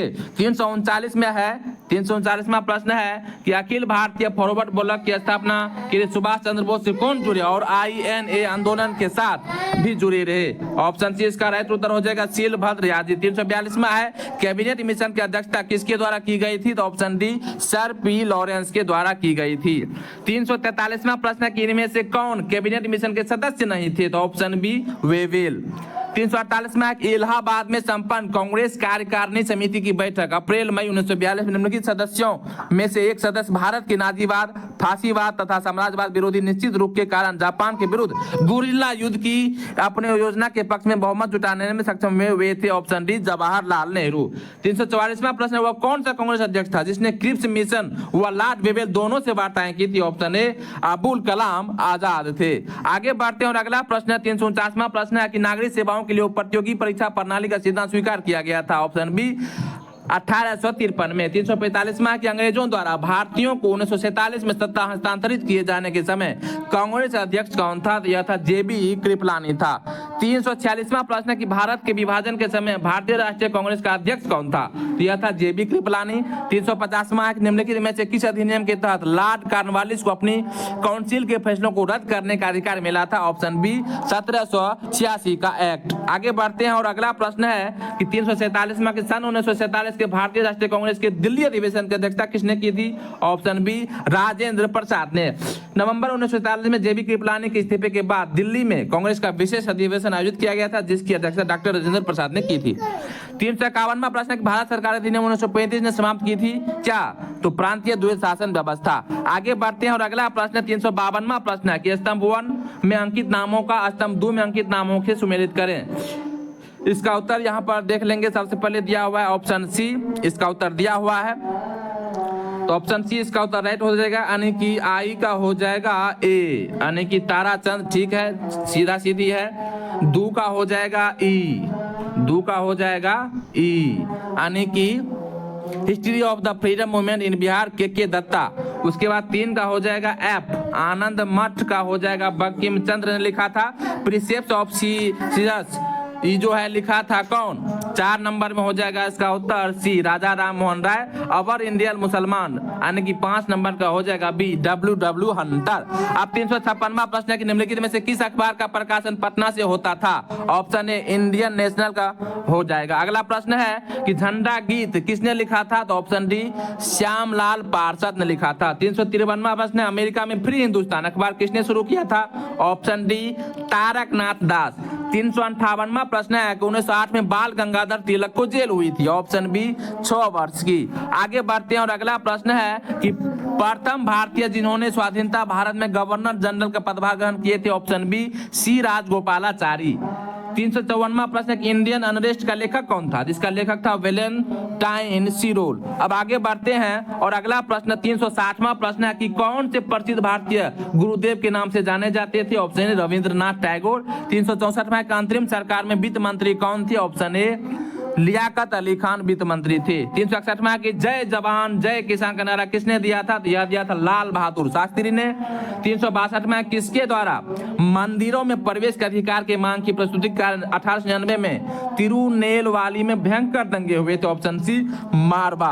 365वां कि हम बहुत बड़ी भूल करेंगे यदि हम बिहार की जनता और उनके मंत्रिमंडल को लीग के नेताओं के हिंसक व असभ्य आक्रमणों के आगे आरक्षित छोड़ देंगे। वर्ष 1946 में यह बात किसने की थी, यह की थी सरदार पटेल ने। अब आगे बढ़ते हैं और अगला प्रश्न 366वां प्रश्न है कि 1946 में बनी अंतरिम सरकार में राजेंद्र प्रसाद के पास कौन सा विभाग था, तो यह था खाद्य एवं कृषि विभाग था। 363वां है कि भारतीय राजनीति में 1947 के बाद किस महिला ने सर्वाधिक योगदान दिया था। ऑप्शन ए अरुणा आसफ अली ने। 367वां प्रश्न कि अगस्त 1923 में बनारस हिंदू महासभा का अधिवेशन की अध्यक्षता किसने की थी। ऑप्शन डी पंडित मदन मोहन मालवीय ने की थी। अब आगे बढ़ते हैं अगला प्रश्न है 368वां कि फ्रंटियर गांधी का असली नाम क्या है, तो ऑप्शन सी अब्दुल गफ्फार खान। 373वां प्रश्न है कि राज्य विभाग विभाग की स्थापना किसकी अध्यक्षता में की गई थी? तो ऑप्शन डी सरदार पटेल की अध्यक्षता में की गई थी। राजेंद्र प्रसाद कहाँ के रहने वाले थे? ऑप्शन बी बिहार के रहने वाले थे। 370 में है कि रामचंद्र शर्मा किस गांव से थे? ऑप्शन डी अमहरा गांव से थे। 374वां प्रश्न है कि स्वतंत्रता पूर्व बिहार में निम्नलिखित में से एक वर्चस्वशाली जाति नहीं थी? कुर्मी। 371वां प्रश्न कि जगत नारायण लाल को किस जेल में भेजा गया था? तो यह भेजा गया था बांकीपुर जेल में। 375वां है कि देवबंद के उस विद्वान का नाम बताइए जिन्होंने स्वतंत्रता आंदोलन में महत्वपूर्ण भूमिका निभाई थी? ऑप्शन ए अबुल कलाम आजाद ने। 372वां प्रश्न है कि विश्व में शांति और आपसी सहयोग स्थापित करने के लिए नेहरू जी ने कौन सा सिद्धांत प्रस्तुत किया था? तो गुट निरपेक्षता सिद्धांत प्रस्तुत किया था। ऑप्शन ए हो जाएगा। अब आगे बढ़ते हैं और 376वां प्रश्न है कि स्वतंत्र भारत के पहले भारतीय गवर्नर जनरल थे? ऑप्शन ए राजगोपालाचारी थे। 377वां किस साल रेगुलेटिंग एक्ट पारित किया गया था? किस साल किया गया था? यह किया गया था ऑप्शन सी 1773 में। अब आगे बढ़ते हैं और 381वां प्रश्न है कि भारत की कम्युनिस्ट पार्टी राष्ट्रीय स्वयंसेवक संघ की स्थापना क्रमशः सबसे करीबी वर्ष पहचानिए? तो ऑप्शन बी हो जाएगा 1925 और 1925। भारत की कम्युनिस्ट पार्टी और राष्ट्रीय स्वयंसेवक संघ की स्थापना वर्ष 1925 में क्रमशः कानपुर और नागपुर में हुई थी। 378वां है रेगुलेटिंग एक्ट पारित किया गया था? ऑप्शन ए 1773 ईस्वी में। अब आगे बढ़ते हैं और अगला प्रश्न है 382वां प्रश्न है कि Catherine Mayo, Atlas Huxley, Charles Andrews और विलियम डिग्बी के बीच आम रिश्ता क्या था? यह रिश्ता था उन्होंने ब्रिटिश शासन के दौरान भारत के हालात पर टिप्पणियां लिखी थी। 379वां है कि ब्रिटिश शासन काल में संविधान के विकास में कौन सा कानून ऐतिहासिक नहीं था? तो option D protection of civil rights act 1955। अगला प्रश्न है 380वां प्रश्न है कि भारत में मीडिया को नियंत्रित करने के लिए एक्ट कब पारित किए गए थे? मीडिया को नियंत्रित करने के लिए इसका उत्तर देखेंगे। इसका उत्तर ऊपर में होगा, ऑप्शन ए दिया हुआ है, यहीं पर है कि भारत में मीडिया को नियंत्रित करने के लिए एक्ट कब पारित किया गया था? तो ऑप्शन ए 1835 में, 1867 में, 1878 में और 1908 ईस्वी में। अब आगे जो भारतीय राज व्यवस्था है आज के लिए इतना ही।